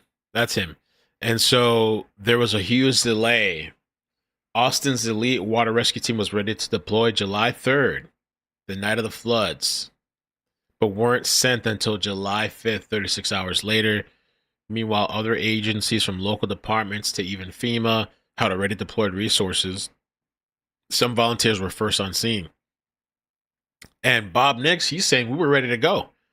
We had boats, gear, training, but we're not authorized to go because of this guy, Chief Joe Baker, allegedly. He's accused of failing to act with urgency despite having the tools and personnel to potentially save lives. Wow. If what you're trying to look at Eddie, this is the man said, if what the chief's trying to say is that the money may not come in, the reimbursement may not come in this fiscal year, that's no problem because you got a multi-$100 million reserve fund. City of Austin does. Maybe it's not that high, but it's a large reserve fund. You can simply do the deployment, make a footnote, reimburse it later, and we're good. And so the assistant city, I thought the manager's office kind of understood that at the time, but they were surprised to hear that. And they never heard from Chief Baker before that he was stopping deployment, so it didn't really resonate as much as I thought it was going to with them. But that conversation was had to Baker directly. He seemed to not understand exactly how the system worked for reimbursements and how by stopping these deployments didn't save money at all. That was very concerning. So that gets us down to leading into the deployment denials. So the way it works, we deploy several different ways. I'm going to go over every single one, but I'm going to go over the deployments that were requested for us for the Kerrville swift water response. So on July 2nd, okay, 2 days before water even started to rise, a group me text comes from Texas Task Force 1 to all the different cities in the state, individual cities. You know, they don't send one to everybody. They send one to this city, one to that city, all the cities that looking for people to respond. And so the way that response works, Texas Task Force 1 response works, is you have an agreement with the state to say yes when they call, unless there's exceptional reasons that you shouldn't say yes. Okay, so with Chief Baker's order to not deploy under no circumstance, you're already kind of breaking the commitment we have. And I want to say this really quick because I might forget. That breaking of commitment not only happened this year, but last year too. I didn't know this until I started researching this more, but Chief Baker put the same moratorium on deployments last fiscal year, for several months. Texas Task Force 1 is starting to look at Austin as an unreliable partner because when we call, we say no. They provide us training and equipment. They're starting to not provide us the same level of training we used to because we say no when we're asked. The notion when you get in this thing is you're going to say yes, you're going to deploy. So now I'll move on to the timeline again. So on the 2nd of July, a group me text comes down from Texas Task Force 1 asking, it's an informal poke, if you will, to say, hey, can you guys deploy? Our officers say no because they have a standing order that's very clear, don't deploy, don't ask. On the 3rd, the same thing came down again.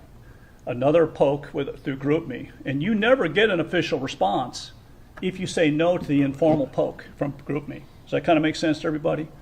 So early on, Chief Baker was saying we never got an official response.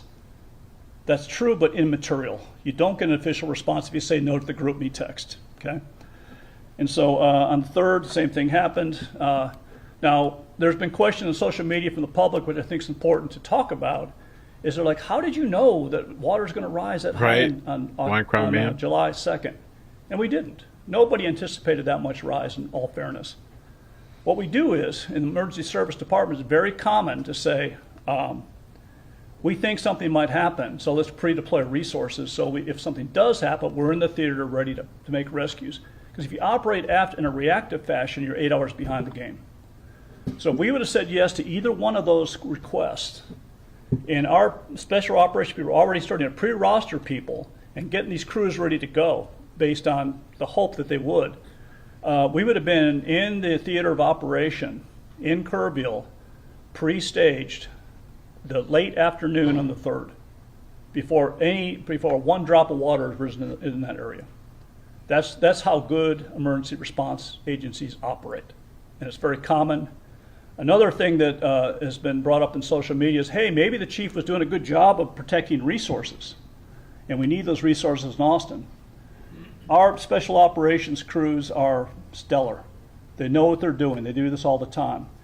If that order wasn't there to not deploy, they would have routinely said yes. It probably wouldn't even gone to the chief till later on, because it's routinely, you say yes, that's your commitment to the state to be part of this system. And we would have pre-rostered, we would use off-duty personnel, not on-duty personnel, and we have our 1,300 person department. We can flex up, we can send resources to one area, and we can still protect the city of Austin as always our first priority. So the notion that's trying to be risen that perhaps Chief Baker's decision was good because he's protecting resources does not hold water, because that's not how we traditionally do it ever. We're only doing it under this circumstance of trying to save money. Does that make sense to everybody? Okay, so on the 4th, I found out about this late. I found out about it around 6 o'clock on the 4th, and it was already people died and water's flowing, and it's terrible. So I started texting Chief Baker, and I said, Chief Baker, this has got to be a rumor, but I heard we're not deploying. Can you help me out? Because my board and some of the members are really getting angry, so I'd like to calm this down. He's not responded to me to this day. I sent about 15 texts that night in the morning, and I said, Chief, I don't want to hurt your feelings, but people are dying, and we need to be there. We are, and I didn't say this earlier, I need to make this clear. We are we have a lot of great boat crews in the state of Texas. Austin, Texas has the best boat crews in the state, if not the nation. We explicitly train with San Antonio for response to the hill country because it's in our backyard. So we have the resources, we have the training, we have the personnel, we are absolutely geared to doing in that area of work. And we refuse to go because of a standing order. Do not even ask, okay? And so I started sending pictures. My daughter lives out there, and she knows mothers who have kids in Camp Mystic. So I started sending the chief pictures. I said, with their names by them. I said, Chief, open these up and zoom in on these little faces. Wow. 8 to 10 years old. That's crazy, dude. This guy still said no? We need to do something. No Wow. response. Wow. Nothing. So on the 5th, I started getting calls from so at the 5th, I sent some texts to the city manager's office, and they were very responsive. They got back to me. They suggested that we wait until later to have these sort of conversations, and I think that was good advisement. That's why I waited as long as I did. I was ready to do something right now, but the manager, TC, was absolutely right. You shouldn't be, doing this sort of talk, and it's questionable. I may be too early, but I'll tell you why I got there. When there's rescues being made, bodies in the water, it's just not the right time. So I took his advice, but the city manager's office contacted me every day, trying to find out what's gone on. And they told me, they said, Bob, if we would have heard that deployments came, we would absolutely 100% approve them. We approved police, we approved EMS. Nothing was ever brought up to us. That's because Chief Baker said, no deployments, don't even ask. That's when Chief disgusting, Baker says that, our people are in so much fear of retaliation. Yeah, you just that's exactly what they do. You don't question it. And You some gotta of just. them are regretting that. On the 4th, earlier, finally, at a battalion chief staffing meeting, an officer breaks in and goes, guys, we got to do something. So the person that's running all the boat crews in Kerrville is a retired Austin firefighter. He came in about the same time I did. He's calling, and other rescuers are calling Austin. Why aren't you guys here? They to us as help is one of the best crews in the nation, or in the state at least. And they said we have depleted resources. We have Black Hawk helicopters grounded because we don't have rescue swimmers. So they got the equipment, they got the pilot, they got the helicopter. They're on the ground because they don't have a rescue swimmer to man them, to staff them and make rescues. And so even though there were higher level chiefs in that room, the answer was, Chief said, don't even ask, we can't even ask. So then the reason why we got 3 rescue swimmers is a firefighter stuck his neck out. He will not be named because for fear of retaliation. He knew somebody that he knew personally on Chief Baker's command staff, went to that person, and that person advocated for Baker to at least send 3 rescue swimmers. And what happened was Chief Baker came back and he said, okay, we can send 3 rescue swimmers, 3 days, that's it. That's all the city manager's office will allow. I talked to the city manager's office about it. They said that's absolutely not true. Wow. We've never got any request. Wow, what is going on? This is why I believe it's on Baker and not the manager and not the city and not anybody else. And so that's how we got 3 rescue swimmers. There's some sort of conflation of responses Chief Baker tries to talk about to act like he responded when he didn't. So he talks about these boat teams that went out to Largo Vista. That was not Kerrville. That was not a Texas Task Force response. That's what you call a CAPCOG response.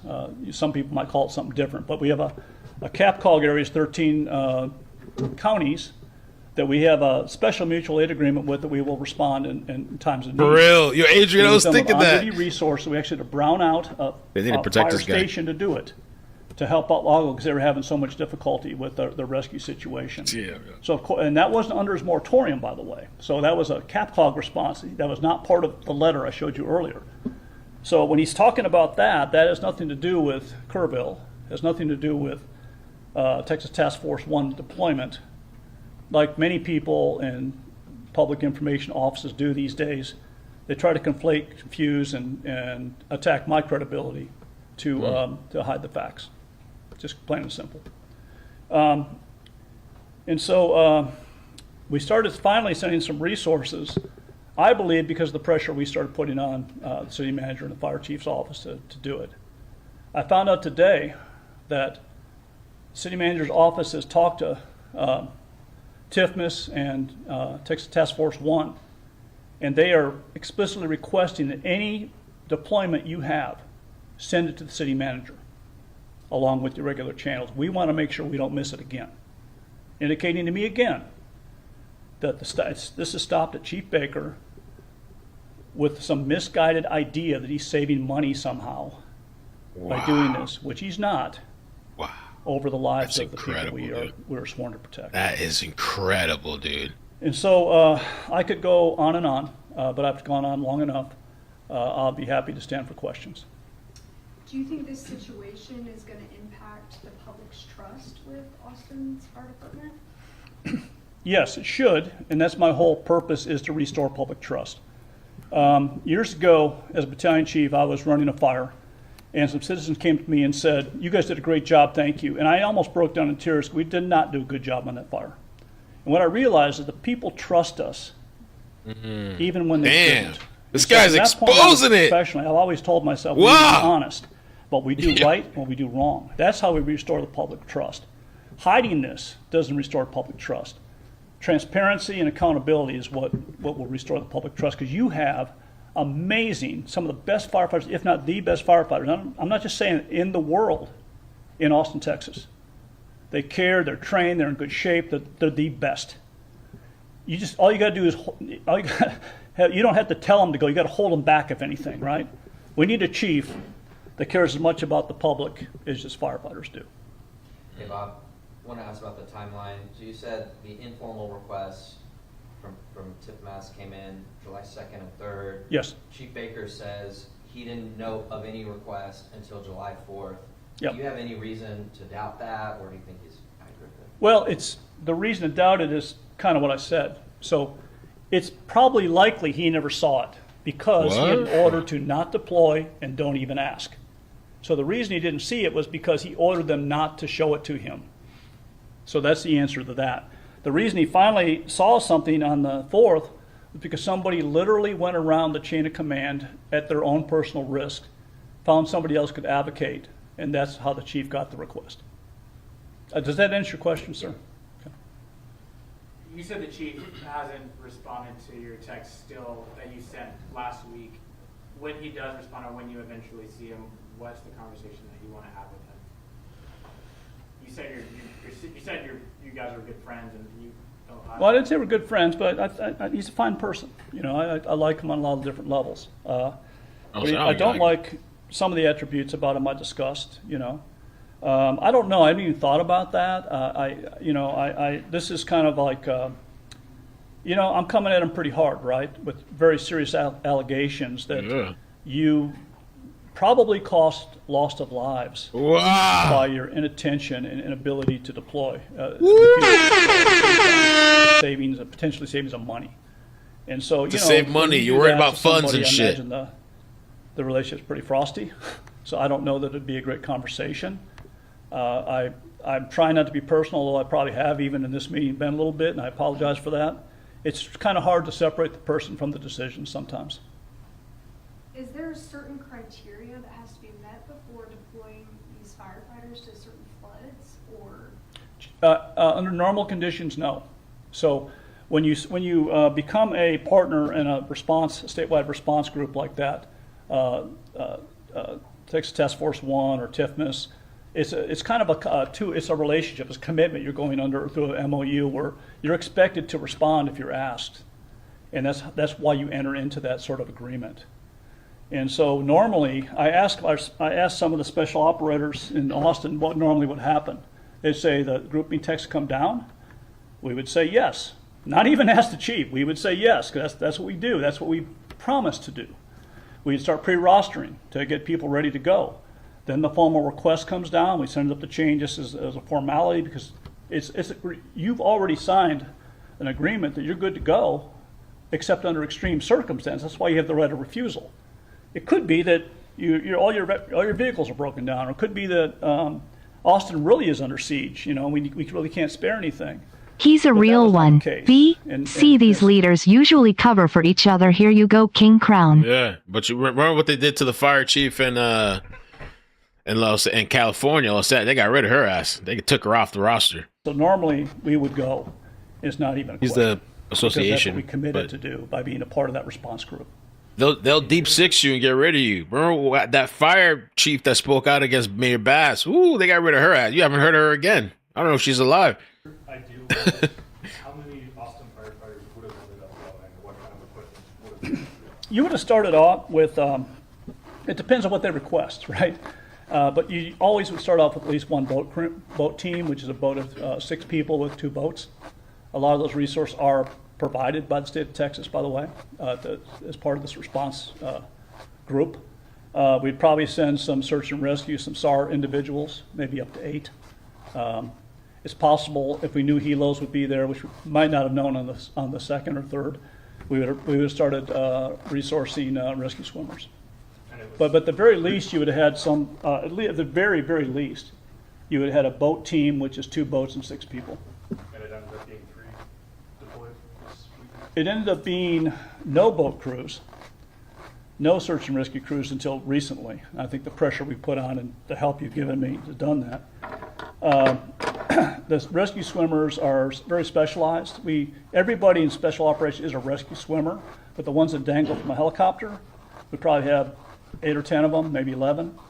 And we deploy all the time for these sort of rescues because it's the absolute thing you need. Everybody knows about the Coast Guard rescue swimmer that saved so many people. That's exactly the resource we're talking about here in rescue. As a civilian, I know too, plus of rain causes flooding in most areas. 3 to 4 is major flooding. Life is in danger. Incompetence all over this nation, negligence. Ivan, how you doing? I hope you're doing good, man. Thank you. Thank you for the 5. Ashley, thank you for your membership too earlier. Your message and the super chat too. Oh yeah. Thank you so much. He's spilling its popping hot tea. Thanks for covering this, Mel. Thank you. And he's a real one because these leaders usually cover for each other. Yeah. Helicopter pulls people out of trees and off rooftops and stuff. Thank you. And again, they had helicopters sitting on the ground with a pilot not going up because they had no rescue swimmers to provide.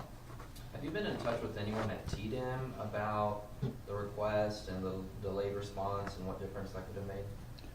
I'm sorry, say that one more time, please. Have you been in touch with anyone at TDM, State Emergency? I have not personally. I've been in touch with a lot of firefighters that have been in touch with TDM because when you're on these teams, it becomes a very small rescue community that you speak with quite a bit. So a lot of my information, unfortunately, would be secondhand. But I'm very solid and confident that the timeline I'm providing you about how these requests came in and how they're denied are absolutely true.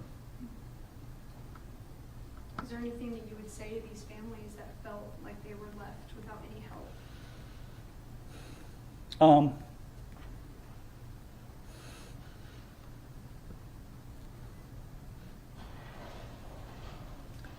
I just don't even have words. Wow. Our firefighters are trained for that area. Our firefighters have the equipment, they have the desire, they have the will, they have the power to go up and actually, I know some of those girls could have been survived if we had had the best boat crew the day before on scene. I know what my heart, I know as a battalion chief, I know it as a former swiftwater tech myself. And the fact that we didn't do it and we let them down is just, it's unconscionable. And that's why we're here. This is such an egregious action that we have to bring it into the public domain and talk about it. He's telling it like it is, it seems. That's a huge statement he made. Thank you as always for your hard work to bring us updates. Thank you, Nana. Grin. Thank you for the 5. Any other questions? Okay, thank you for coming. Wow. If you need any of these memos, I'd be happy to provide them. That is crazy, man, to hear all that. Christine, so you can get down your contact information. If you have any other follow-up questions from me. He came with a presentation, timeline, details. Wow. To find that out that they keep Well, getting God pushed bless back. him, he has a heart and it's probably hurting. Folded hands, medium light skin tone, heartbreak. Thank you, Mel. Crying. Thank you, Jersey. Yeah, you can tell he's very emotional, and maybe he feels, obviously feels some kind of way, maybe even betrayed. And he's like, he knows the guy, the chief, the fire chief knows the guy. He's really feeling some kind of way because he said we had the resources, we could have helped, we could have done this, we could have done that. We were ready to go, and because of some bullshit, red tape, whatever, policy bullshit, and some type of like this chief going on about, oh, well, we got to say, allegedly thinking maybe, at least he believes, maybe that had something to do with finances, worried about finances and spendings, which he said they actually make money when they go do this stuff and they're not losing any money. And this guy, they were even saying maybe he never even saw a text. These people are not checking their phones. And then the other thing, to find out that some of these Kerr County residents, not all of them, some of them, they didn't want, because we're, people pointing here, people pointing there, people pointing everywhere. But the residents themselves, some of them didn't even want the siren shit in there, as if it's some type of inconvenience. Because I remember, like I said, with the Amber Alert, some people were kind of complaining. Nah, I don't care who's missing. I don't want to hear the noise. I don't be woken up. I'm taking a nap. I work graveyard shift, so I'm sleeping during the day and blah, blah, blah. It's always something. So supposedly some of the residents didn't want to deal with the siren going off, or like, oh, what if it goes off unintentionally? I don't want to have to deal with this siren thing. And so they turned it down. Incredible, man. That's incredible. This is live right now. Live. Wow. So I hope that guy, hopefully the fire association guy stays safe. I mean, I don't think they're going to kill him, but who knows if they'll try to bring some repercussions against him. Like I said, the fire chief in Cali, when she spoke out about the fires and what was really going on, oh, they deep sixed her. They got rid of her ass. Because and it's just like this guy was saying. You're not supposed to say anything.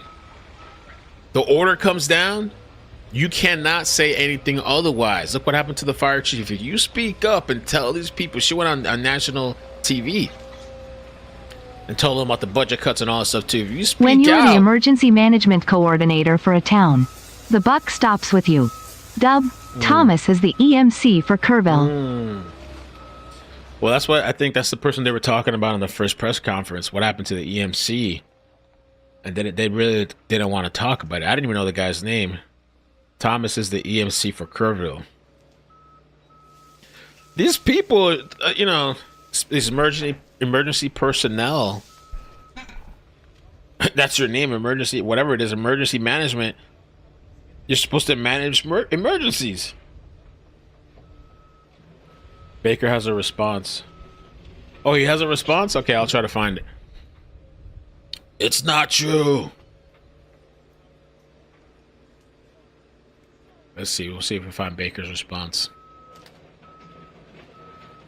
That is crazy. That's what I'm thinking. Like, over the coming days, more and more is going to start coming out and trickling, and information is going to come out. Maybe people are going to throw each other under the bus.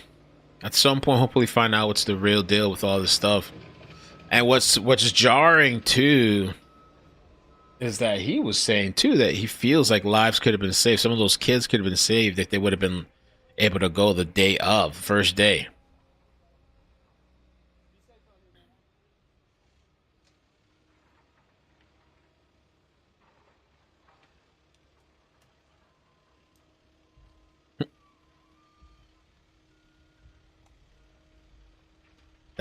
You could tell he was kind of emotional. He's hurt. I don't know if at some point you just tell the chief, F the chief, we're going. Can you do that? You probably get in trouble, I guess.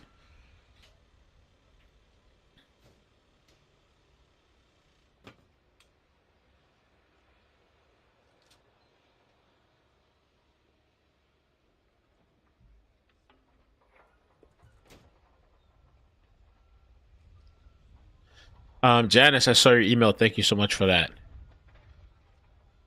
I might have to react to that maybe on the second channel or something.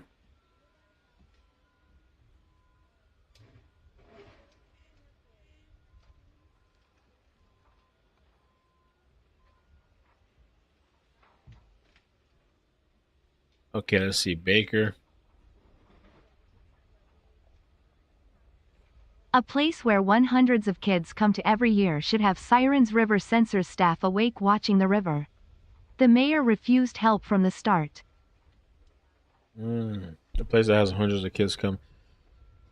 A place where hundreds of kids come every year should have. Yeah, I agree. Yeah, for sure. Have Sirens River Sensors staff awake watching the river.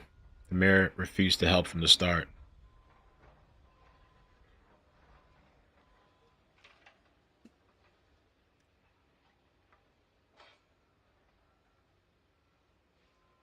There was an article that came out from Newsweek too, talking about this what we just watched. Joel G. Baker is facing mounting criticism and a pending vote of no confidence from the city's firefighter union after his department delayed. So this guy's part of the union. The other guy, so he's probably fine. Delayed sending specialized rescue crews due to budget concerns. That is insane. All right, I haven't seen Joel's response yet, though. Let's see if I can find it.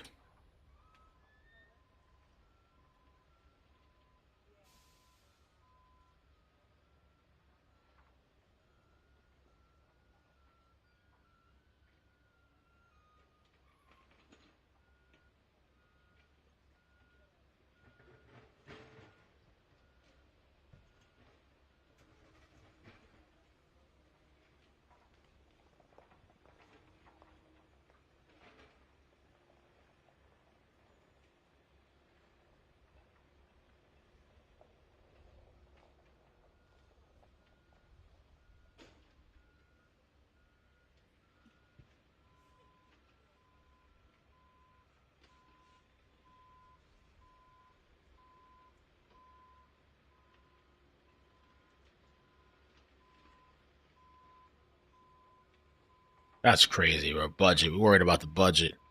Motherfucker, have you seen the deficit? That's crazy to hear shit like that, man. I don't know. It's just... we'll have to see. We have to get this guy's response, too. Joel Baker, see what he had to say.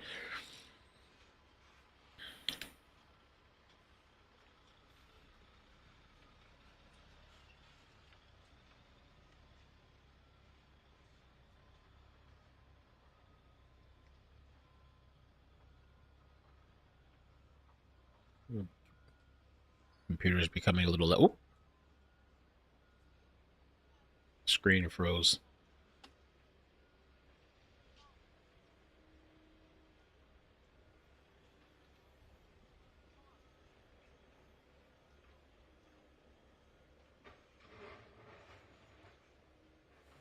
Okay, so this article, why it matters, what's in According to the union, Austin Special Operations crews, known statewide for their swift water rescue expertise, were ready with boats, technicians, and helicopter-trained swimmers, but were told to stand down by AFD leadership.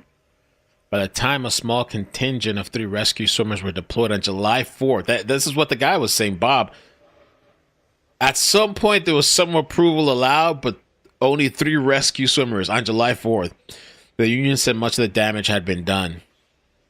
He said, we have the best. Bob Nix, the president, said, we have the best rescue team. The union alleges Baker delayed deployment over budget concerns, citing a June 6 email from an AFD division chief that imposed a moratorium on out-of-city deployments through October 1st due to about $800,000 in outstanding state reimbursements. The email stated the city wanted to ensure those funds were collected before spending more. That is crazy.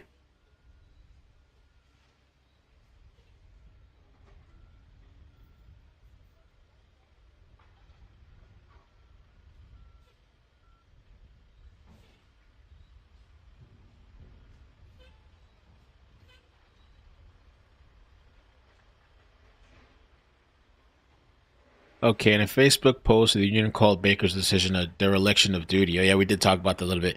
Lives were very likely lost because of Chief Baker's decision. Wow. So, Austin Fire Chief Joel Baker speaking to KXAN. Who was the guy who blamed the National Weather Service? Was it the Baker guy? I don't know. I gotta look that up. Let me see. I feel like everybody's blaming the National Weather Service. Let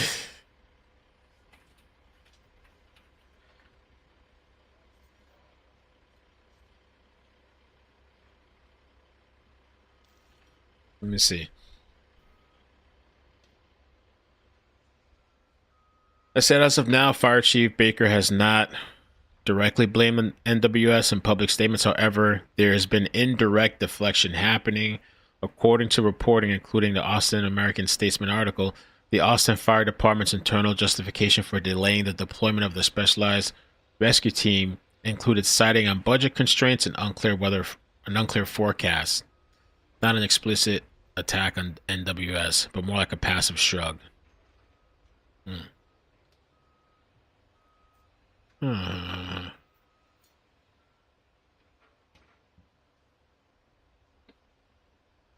'So Joe Baker's response to KXAN said it's important that we are able to function and maintain a certain level of readiness in the city of Austin. We will continue to support disasters of this nature, but I'm obligated to make sure that the residents, the citizens of Austin, are also protected.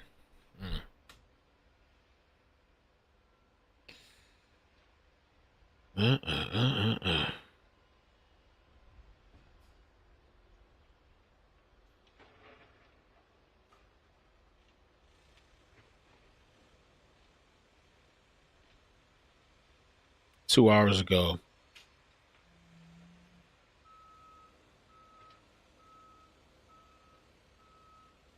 Blasted Austin Fire Chief.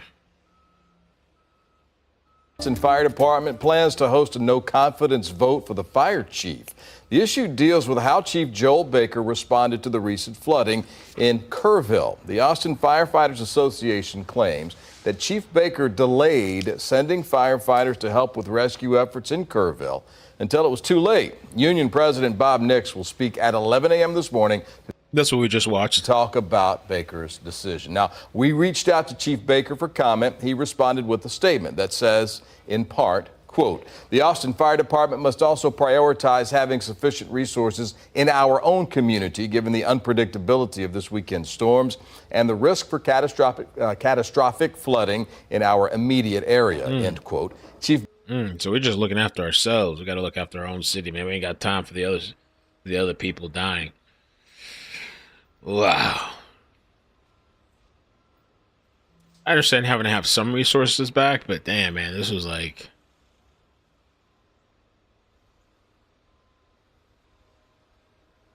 Ooh.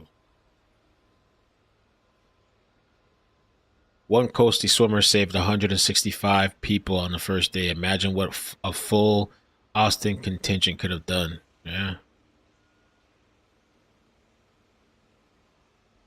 Mike Lindo, what's going on? Mike Lindo, Texas flood sale? Nah, come on. Mike Pillow's CEO, Mike Lindo, has raised eyebrows after using the deadly Texas flood to try and sell his products. The executive encouraged customers to purchase his products and claimed a portion of the proceeds will go to nonprofit Samaritan's Purse, which is helping the relief efforts. It comes as Lindo's attorneys were fined thousands of dollars for filing error-riddled AI-generated court documents. Damn! In his defamation case, ChatGPT. The embattled executive, who was recently found guilty of defaming a 2020 election worker, suggested people should purchase his pillows instead of donating directly to the victims of the devastating Texas flood. You guys were helping out the flood victims. We're helping out the flood victims in Samaritan's Purse, so just know that part of your money goes to help them, because we do that. My pillow does that for all tragedies across the country.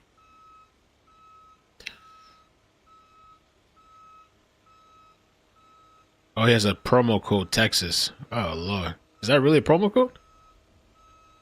Jeez. Promo code Texas applied?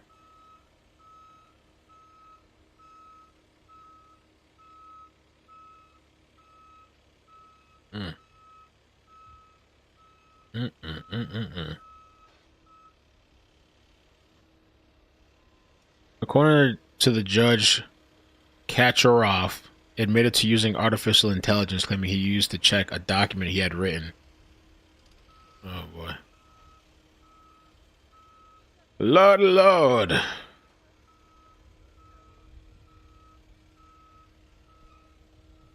Are you talking about this whole with the fire chief, Sharon? Thank you, Sharon.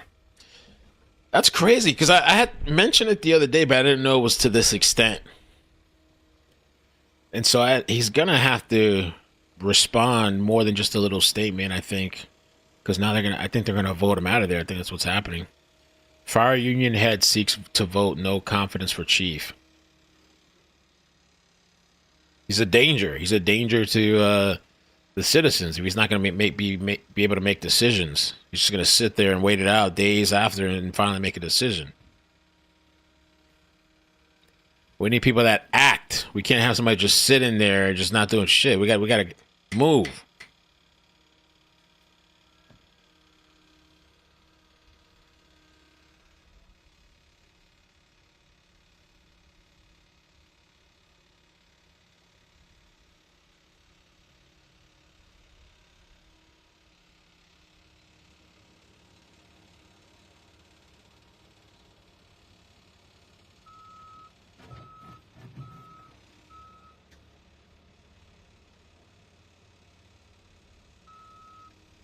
Oh, I got some tips here. Thank you, Emily, for the email. I've seen this video. Yeah, history repeating itself. The 1987 flood, Guadalupe flood.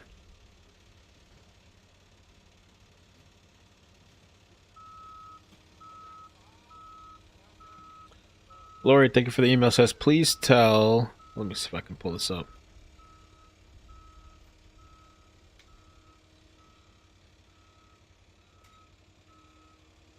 Okay. Please tell everyone to add areas to their weather apps when they are not home. Weather apps don't add areas when you're traveling automatically. They must be added. This info could save lives. I thought it was automatic. No?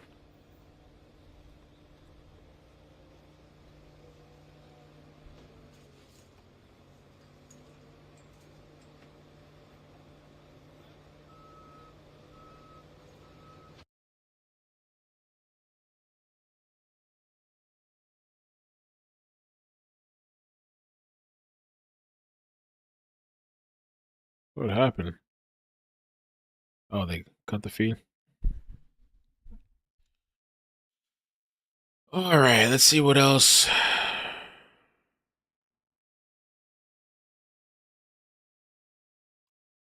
That fire chief's gonna have to answer.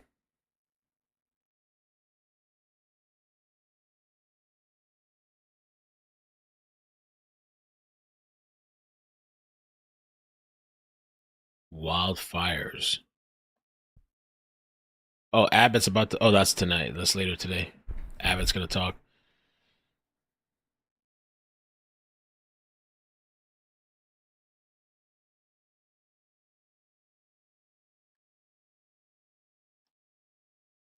So I wonder if they just moved this to kind of recovery now.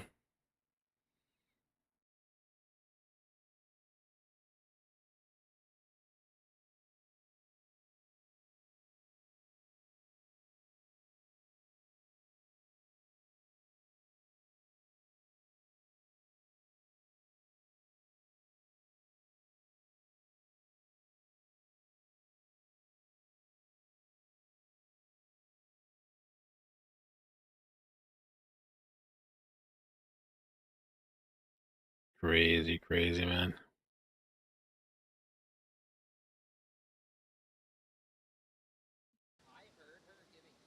Oh, she's over here by the river or canal. Let's see what this is over here.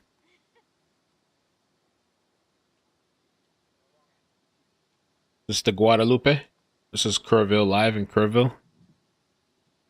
Does anyone here want to pray for the people who lost their lives? Does anyone here want to pray for the people who lost their lives? We last night we had a live stream. It was really nice. We were watching a vigil, and we did a prayer together. Last night we watched the vigil. They said a prayer. It was really nice.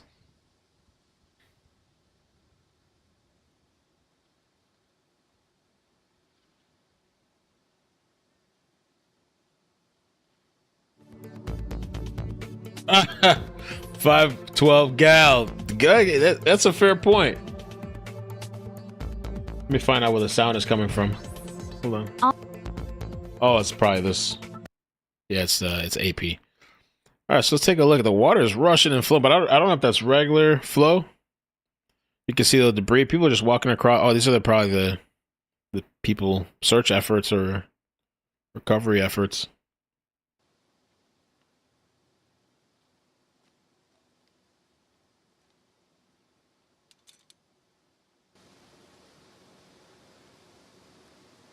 Oh, you're gonna? I will be live from our prayer vigil tomorrow. Feel free to stream. Oh yeah, let me know, Grammy. Where are you gonna stream it? Ivan, thanks for the 10. All my years I've known what happens when weather changes. From El Nino to La Nina, torrential rain falls. We didn't fully get into La Nina, further increasing inches per hour. Not NOAA fault.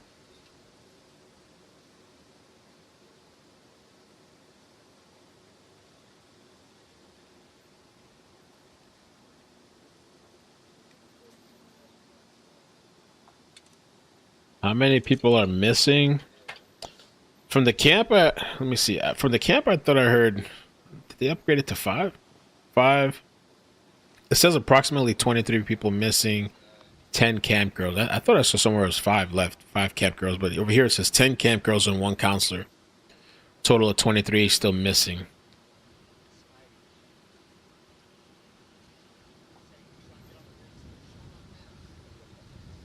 I mean, look at all that debris.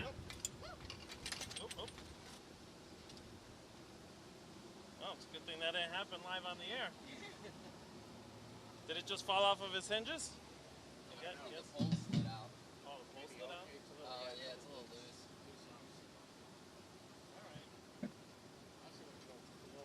Okay, yeah, send me a link, Grammy. Maybe I'll take a look tomorrow. You said tomorrow, right? Be live tomorrow, okay.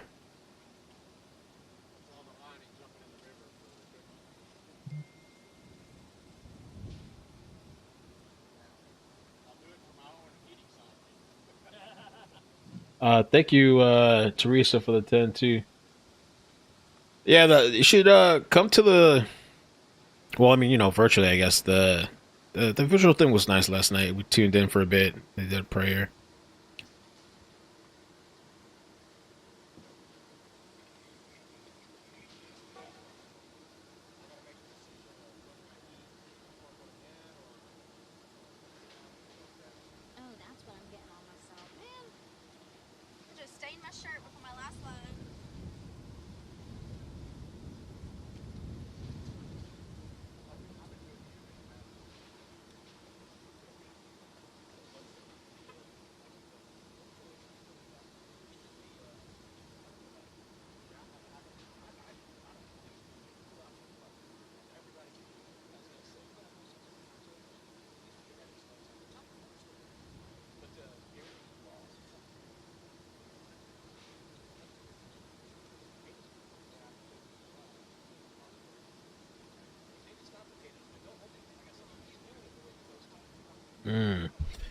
I was in the 78 Guadalupe flood. Seems to happen every decade. Water otter. Yeah, that's true. I downs. Yeah, that's true. Yeah, nobody ever thinks it'll happen to them. Yeah, yeah. No, you can't get in that water. Everybody got chainsaws.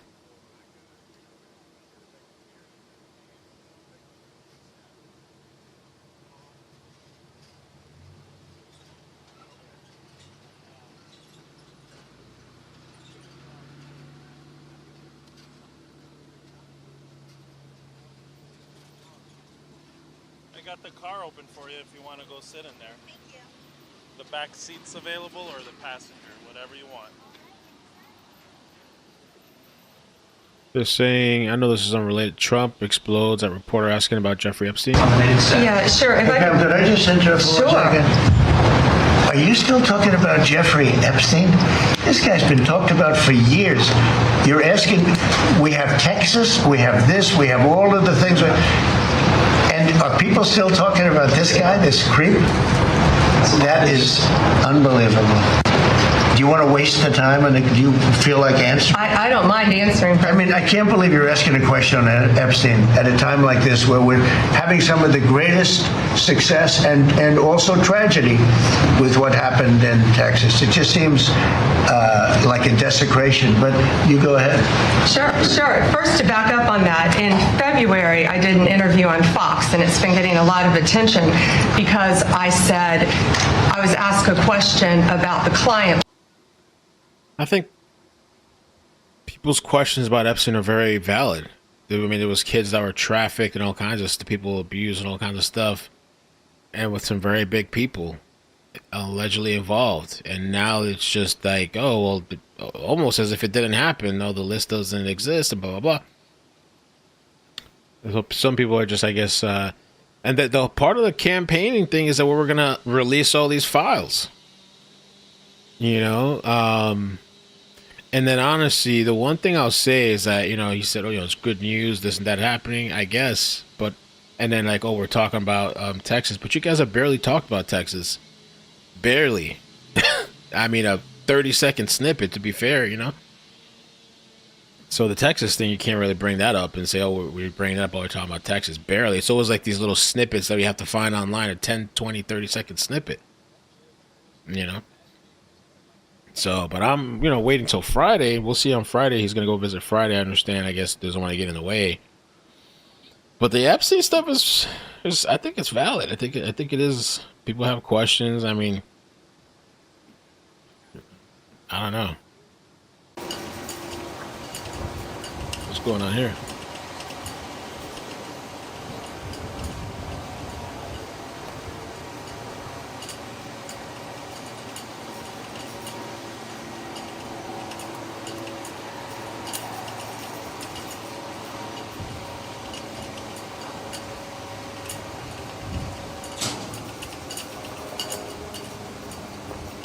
Ooh, so apparently a minute was missing from the Jeffrey Epstein prison video. Are you kidding me? I didn't know that. I mean, I'm not surprised. At this point, I'm not surprised. Because I don't know if you guys saw it. It's like this 11-hour, almost 11-hour something video. I just skimmed through it, right? I was like, let the internet do what it does. I'm sure there's people that are going to sit there and look through each 11-hour and every frame by frame. But when I looked at that video, just the initial look at it, it'd be so easy to doctor it because a lot of it seems like there's nothing happening. So you could literally, if you wanted to, you could take still timestamps of something. You could just keep putting it over. You can still frames. You can copy the still frames over and over and over, while on top of that frame you have another layer with the clock just going. It would be very, very easy to doctor if you wanted. Apparently they're saying a minute's missing. I don't know. Sure. Your memo and release yesterday on Jeffrey Epstein, it left some lingering mysteries. One of the biggest ones is whether he ever worked for a American or foreign intelligence agency. The former labor secretary, who was Miami U.S. Attorney Alex Acosta, he allegedly said that he did work for an intelligence agency. So could you resolve whether or not he did? And also, could you say why there was a minute missing from the jailhouse tape on the night of his death? Yeah, sure. Are you still talking about Jeffrey? Oh, that's when it came up. Okay. So he asked about supposedly there's a minute missing. What? Okay. What's up with the minute? It's like a minute or 2 seconds gap as it turns over to midnight. Okay.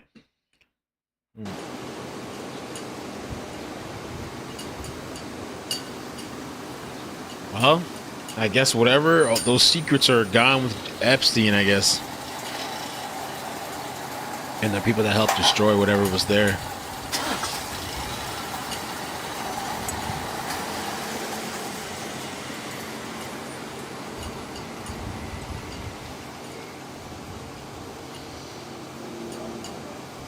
That was a big part of the stuff, was that we're going to release these files, transparency, the public's going to know, it's all coming out, heads are going to roll. That was part of it, you know?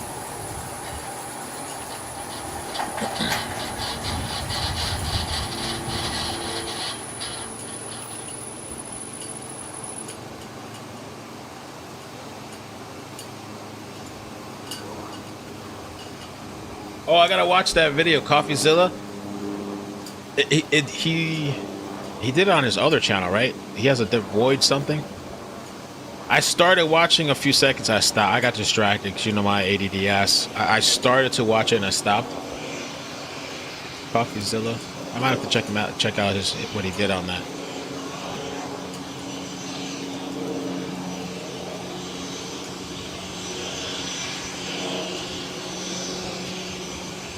Yeah, I didn't get to watch it. Epstein harmed over 1,000 victims with no client list. now if you're asking about it, it's crazy. Get over it, move on, type of thing. You know, it's like wow.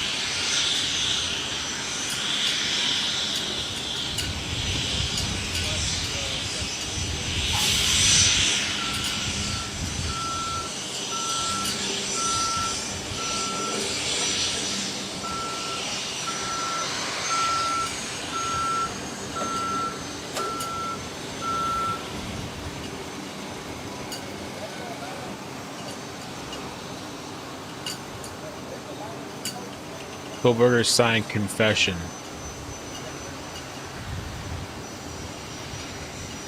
But no explanation as to why he did the murders.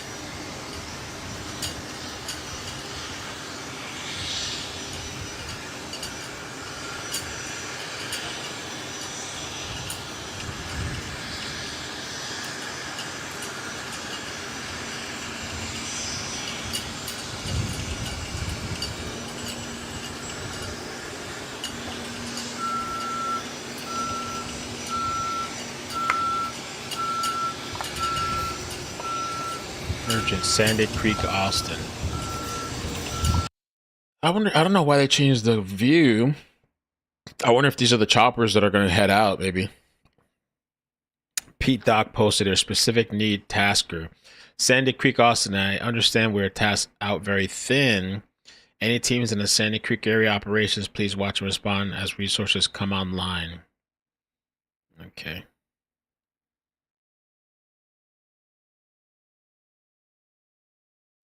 Brian Enton's out there. He said, okay, 87 recovered. 5 Mystic campers and count. That's what I thought. The number was 5 Mystic campers and count. That's the most updated number for the Mystic camp. 5 Mystic campers and a counselor still missing. Yeah, I read that somewhere else earlier. That's the more updated number.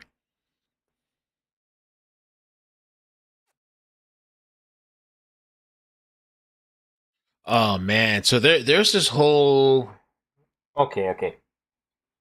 While we're just kind of watching, there's this whole drama that's been happening.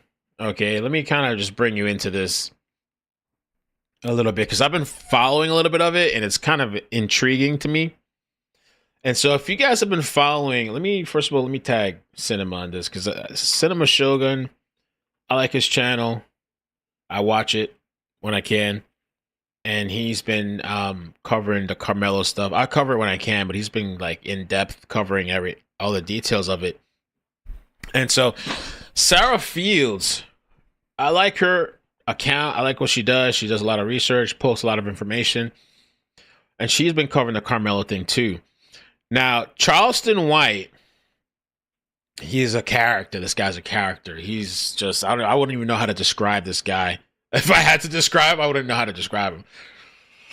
And so at first, this has to do with the Carmelo and Austin Metcalf, the Frisco teen stabbing, indicted for first-degree murder. Charleston White came out against Carmelo. Went hard, ham. I think he just shot off the cuff. And now he met with Carmelo's father, I believe. And now he's pro Carmelo Anthony. But he's going after Sarah Fields. Sarah Fields has been having problems with the Carmelo family and also the supposed priest advocate of the family. They don't like her. And Charleston was accusing her of like, oh, you have somebody in the government. You're finding out because you're posting all these documents and stuff. But she's just doing FOIA. She's not doing anything like crazy. And so now she's saying, I'm looking for an attorney. Defamation has consequences. And if I need to, I'll crowdsource. Charleston White has posted this an hour ago and has 100K views. Let's listen. I haven't seen this video yet. It was a Boy Scout tool that most white people give their elementary kids. You lift it this way, you lift it this way. About 12 items on there. A knife just so happens to be on there. I think even a fingernail file is on there. The knife was so small, it did not penetrate his heart. It was too small. It was a little small knife. They're not telling us this. And they tricked me, and they had me going against a good kid. They really had me going against a good kid, so I'm fucked up about this, my white Republican friends. I'm fucked up. This is what the Democrats did to the poor niggas with the rappers and the. Come on, y'all are doing to. Come on, you're gonna do what the Democrats are doing to the blacks. Just give us the truth. We're smart enough conservative. And by the way, my voting record is all conservative. Mike Wallace, you name it. Mona Bailey, me and Mona Bailey. Shelley Pritchard, Jen Hall, I know all of them. Tarrant County GOP Republican Party, I know all of them. All of them. Sarah, I'm in the loop. I mean, I know about you too. Meth whore, I'm in the loop. So listen to me. They won't tell us that the knife was this small. So I guess I have to find the source of the video. Oh, he tagged her too. He tagged her official Charleston White link. I guess we could listen to this. We could. I don't want to get like a copyright claim, but let's listen to a little bit of what he said. She's saying suing for defamation. We be like.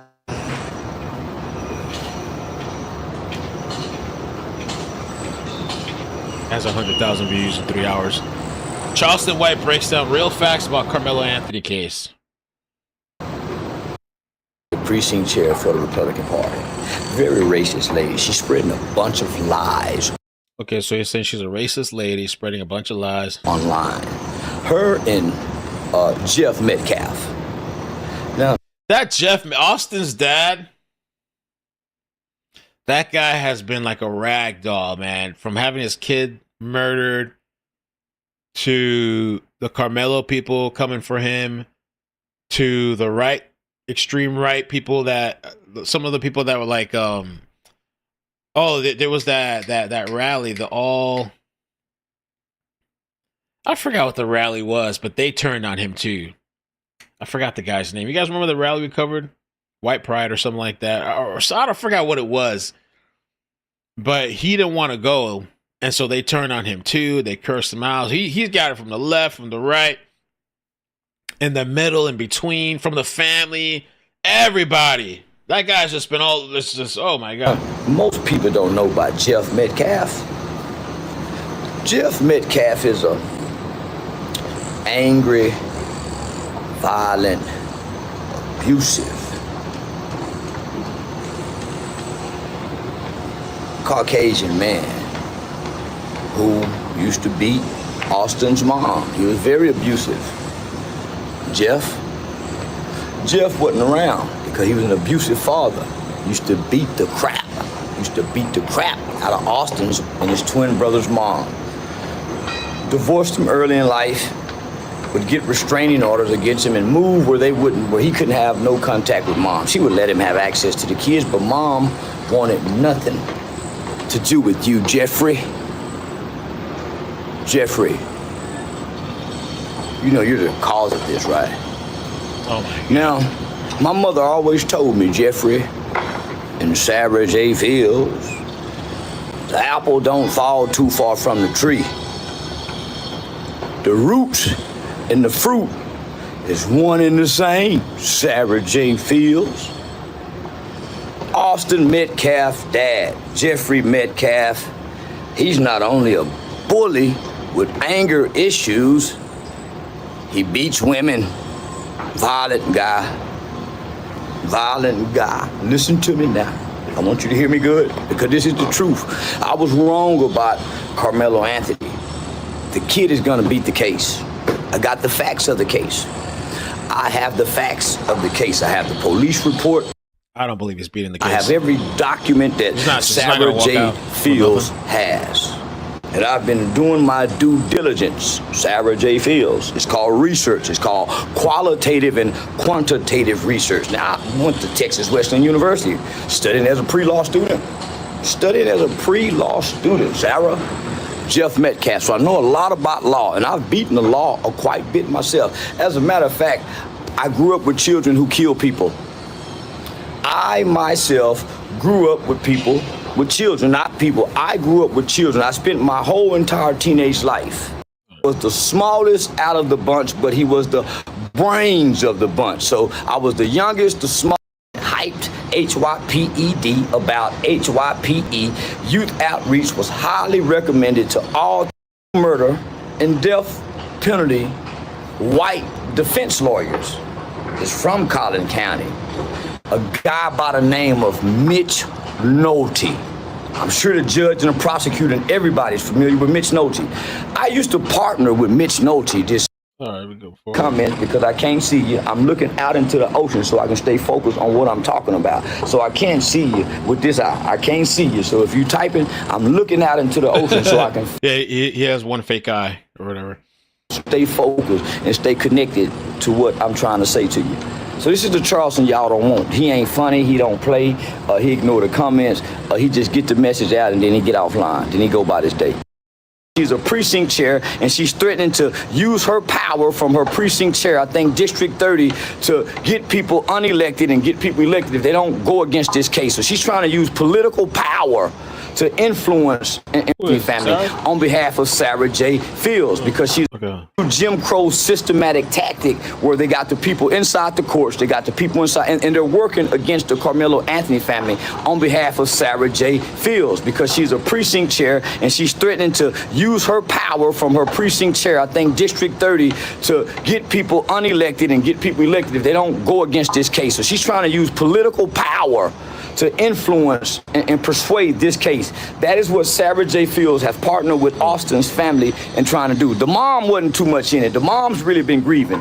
Austin, Jeff Metcalf has been playing for the camera because he's been an absent father who abused the mom and he think he can get back in with mom, and mom doesn't want anything to do with Jeff. That's why you don't see them standing in the camera together like you see the Carmelo Anthony's family doing. So let me stick to the case, to the facts, right? So Sarah has a lady who works for the Collin County courts who just lost her job, who released the indictment before anybody had this. So for whatever reason, Sarah is getting all this information and she's coming to misconstrue the information and she's giving out misinformation and false the camera together. Like, number one, the family has not touched the GoFundMe money. GoFundMe froze the money because the lawyers are trying to get the money. You mean gifts and go? Lawyers with civil rights lawyers, and not the family, it's the lawyers. The first group of people came through with civil rights lawyers trying to play for a civil rights lawsuit as if this was a police shooting. That's why they went with the race card. Biggest mistake they could have made. First mistake I told them they made, playing a race card. Now the white people was waiting for black people to play the race card. Now they're playing the race card in ways that we can't see. It's called racism. It's hidden in the fabrics. It's embedded in the fabrics of the design of America. So it's not blatant. You can't see it. It's hidden. Like somebody in Collin County courts who has a job to feed their family are releasing private information to a known, not a law enforcement, which is Sarah J. Fields. That's the first mistakes that's happening in this case. These are adults that's doing this. These are not, this was a children's problem, a children's issue. The adults have gotten in and made it hateful, ugly, and racist. And this is about right or wrong. This is clearly about right or wrong. This isn't about race. The adults have came in and made it about race. You don't hear no children online talking and fighting and going back and forth about this case. It's all hateful-hearted adults. It's not children. It's all hateful-hearted adults online bickering, going back and forward, spewing hate over an issue over children. And none of them was there. All the adults with opinion, none of them was there. So Sarah, let's tell the truth. Jeff, let's tell the truth. You even said in an interview, but you're talking too fucking much online, Jeff. You're talking too much online, Jeffrey Metcalf, and you're partnering with someone who wasn't there, and it's clearly she's a hateful-hearted. And by the way, Sarah, we have your background as well. Oh, God. You said Dominique Alexander's a horrible person, and he is. And you once were... Oh, he said he is. Okay, he did. At least he was honest with that, yeah. Too, Sarah. You Alexander's a horrible person, and he is. And you once were too, Sarah. You used to smoke meth. You was a meth addict whore. So don't try to get cleaned up in the Republican Party and hide behind this conservative shield as if you once was a liberal whore, getting high, selling your cunt for meth. So come on, Sarah. Don't play like you're just so high and mighty. Jeff, you're a woman beater. You used to beat your wife. Your kids heard it, they saw it. You had anger issues, Jeff. Guess what? Your two big boys did too. They had very anger issues. And from what's been reported about Austin and his twin brother, they've been kicking ass since elementary. They've been bigger than most children. Not only that, they are trained experts in jiu-jitsu. Why isn't the media reporting this? Now, I know the law. And I've taken the gun classes, I've taken the license to carry classes, to see it. I've taken all these classes. And in these classes, with all these white people, and I was the only black guy, and I just want to say, hey, thanks to Sheriff Bill Wayburn, thanks to Tarrant County Sheriff Bill Wayburn, if it wasn't for him, I wouldn't have my license to carry. My license to carry certificate has my local sheriff name on it. Might as fact, a Republican politician loaned me the gun to go do my shooting range at the sheriff's class. And this is documented, people. I'm telling you the honest to God truth. Thanks, Sheriff Bill Wayburn. Sheriff taught me how to hold a gun, the sheriff taught me how to shoot. Yeah, they follow them. Yeah, when they come up on it, I shoot him with the mace every day, because I hate cats. That's my cousin's cat. And by the way, my cousin, Mr. Jesse Taylor, was a Republican precinct chair. This pre-recorded, this ain't pre-recorded, but I had proof to back up my lie. Like you're fucking doing, Sarah. You're coming with false proof to back up a lie. I did the same thing and beat the felony charge against the animal cruelty. It's a great scheme for a defense team. I'm just great, Sarah. But when people know the truth, nobody knew my truth. Nobody could really prove that this was really mace in the can, Sarah. That's why the charge was fucking dropped. You know how I beat the two ag assaults? Because when I came out pointing the gun. Nobody crazy, could see man. it on camera. But this here, Sarah, this is on camera.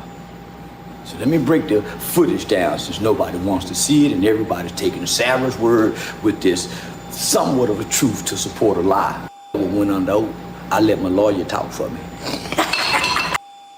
Oh, you don't even see it when they take the picture next. All right, that was Charleston White. Just a little snippet of that. Snippety snip. Crazy. That was crazy, man.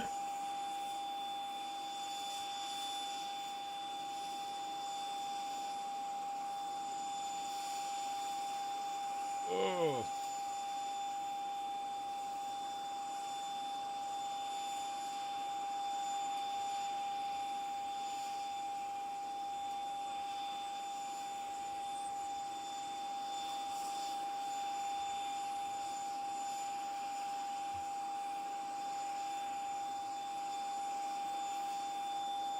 Justin.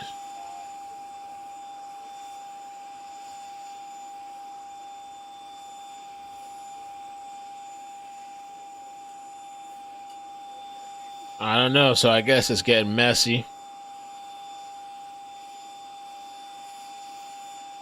Whole thing is getting messy.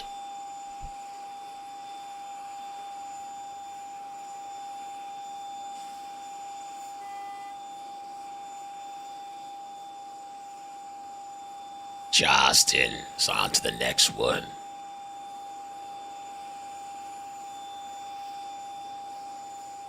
There was a guy, Pete Jail Suit or something. Pete Jail Suit. He did a good video yesterday about the whole thing, breaking it down. Pablo Pete.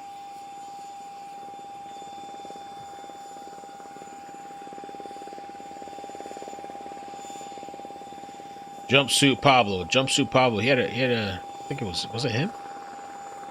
He had a good video yesterday or something.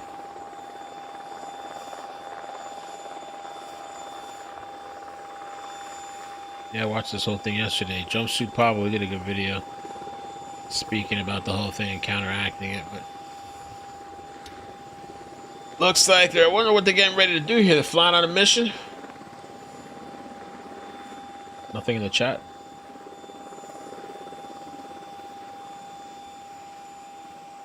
That's the military. They're the military, U.S. Army.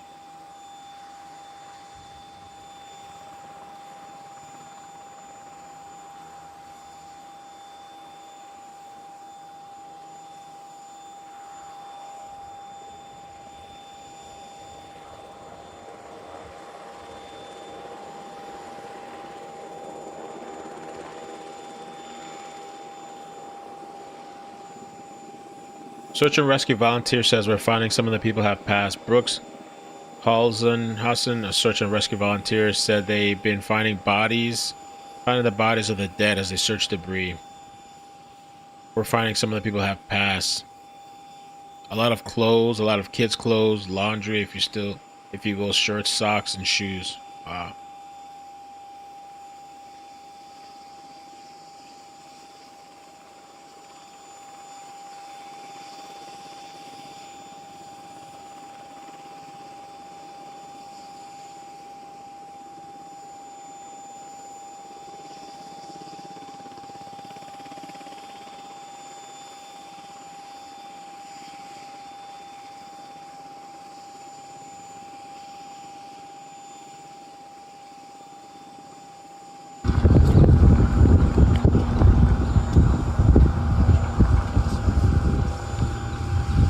Austin, why?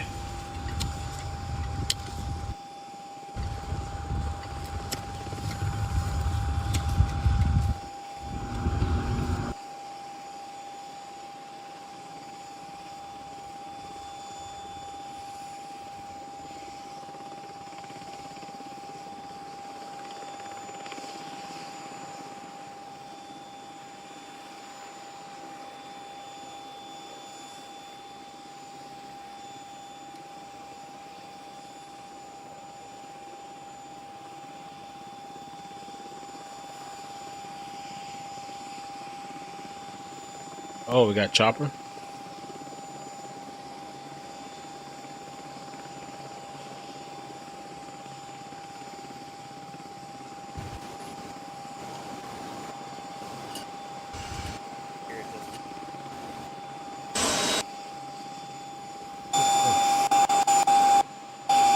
Helicopter.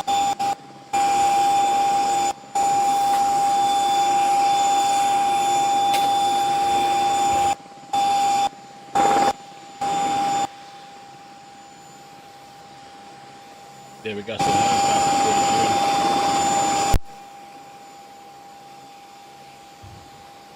They've switched this around. We going up. Associated Press is back now too. We got a couple of feeds.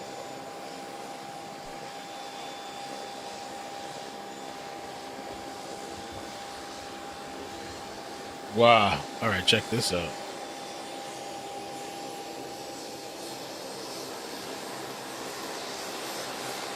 Coast Guard. Whoop.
Station 2.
Gonna go up.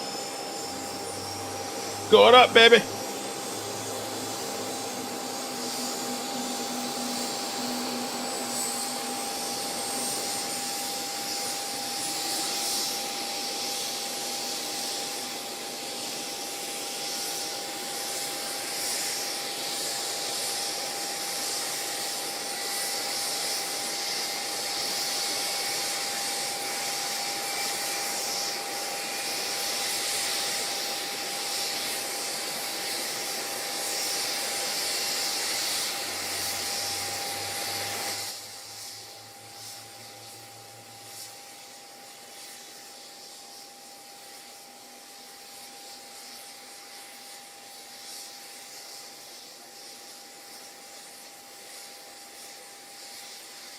Oh.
Sightseers making things worse.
They're getting ready, they're going.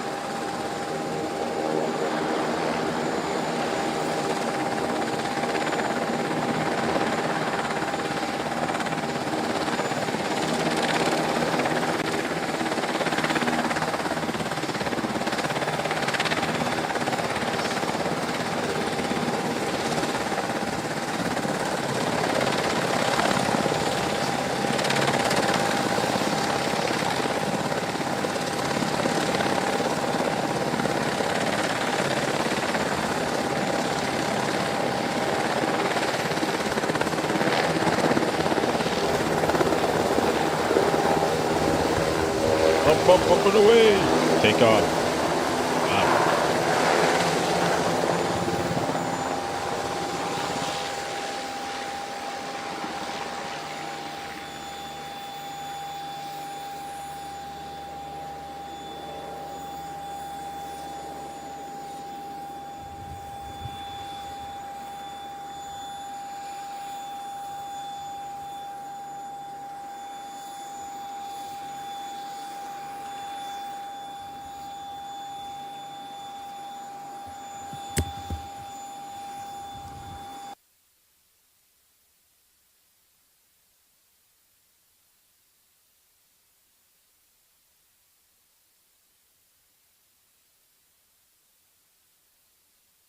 Crazy. Oh.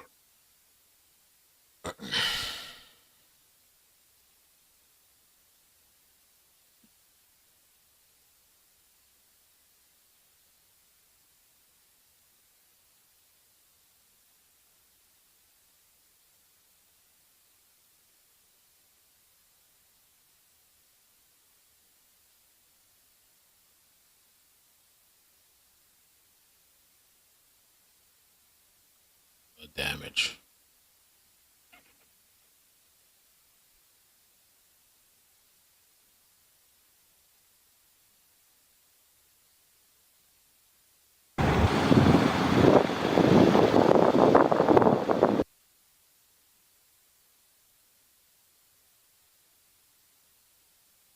Oh, there's no audio.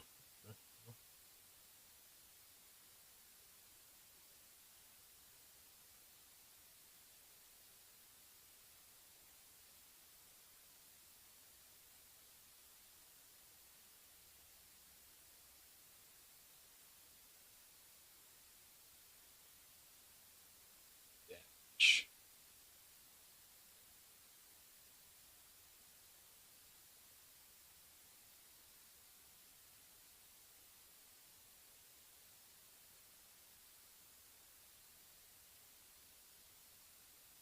$109. Wow. Damn. 109. You're saying 109 deaths.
Across Texas and the nation have been in and out of Kerrville, providing resources and support after last week's flooding. And as they continue, some leaders are looking ahead on how to prevent this from happening again.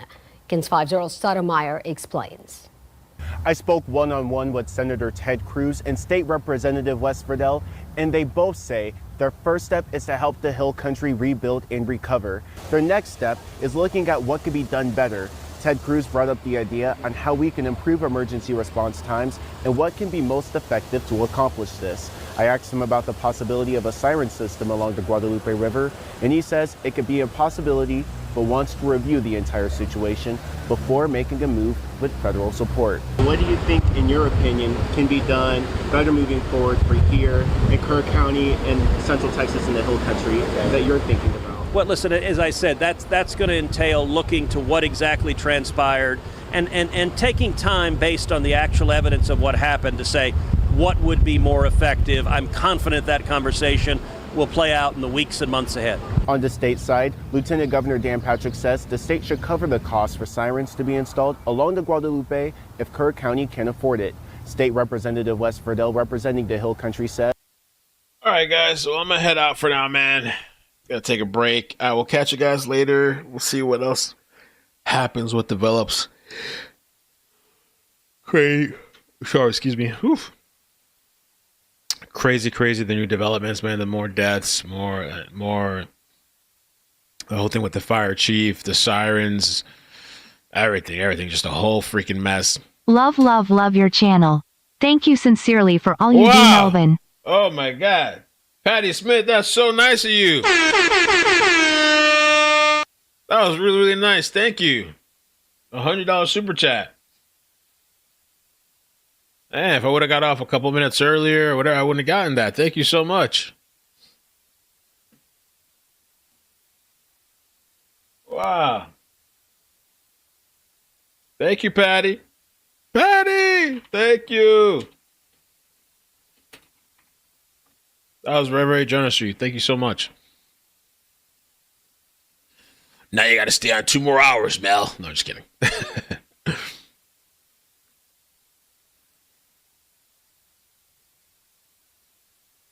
Thank you, Patty. Appreciate that. Now Mel go to the strip club. I haven't been in the strip in a long time. Long time. Too long. No, just kidding.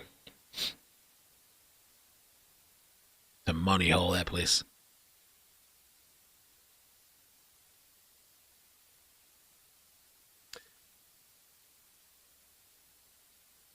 Patty, thank you.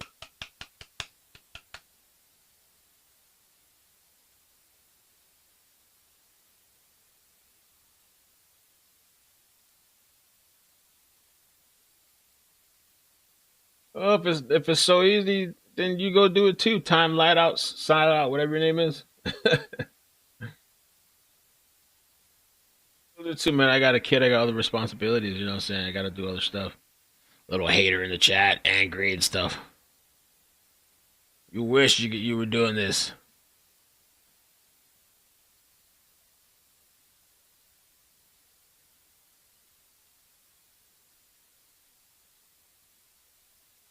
All right, guys. Love you. I'll catch you later.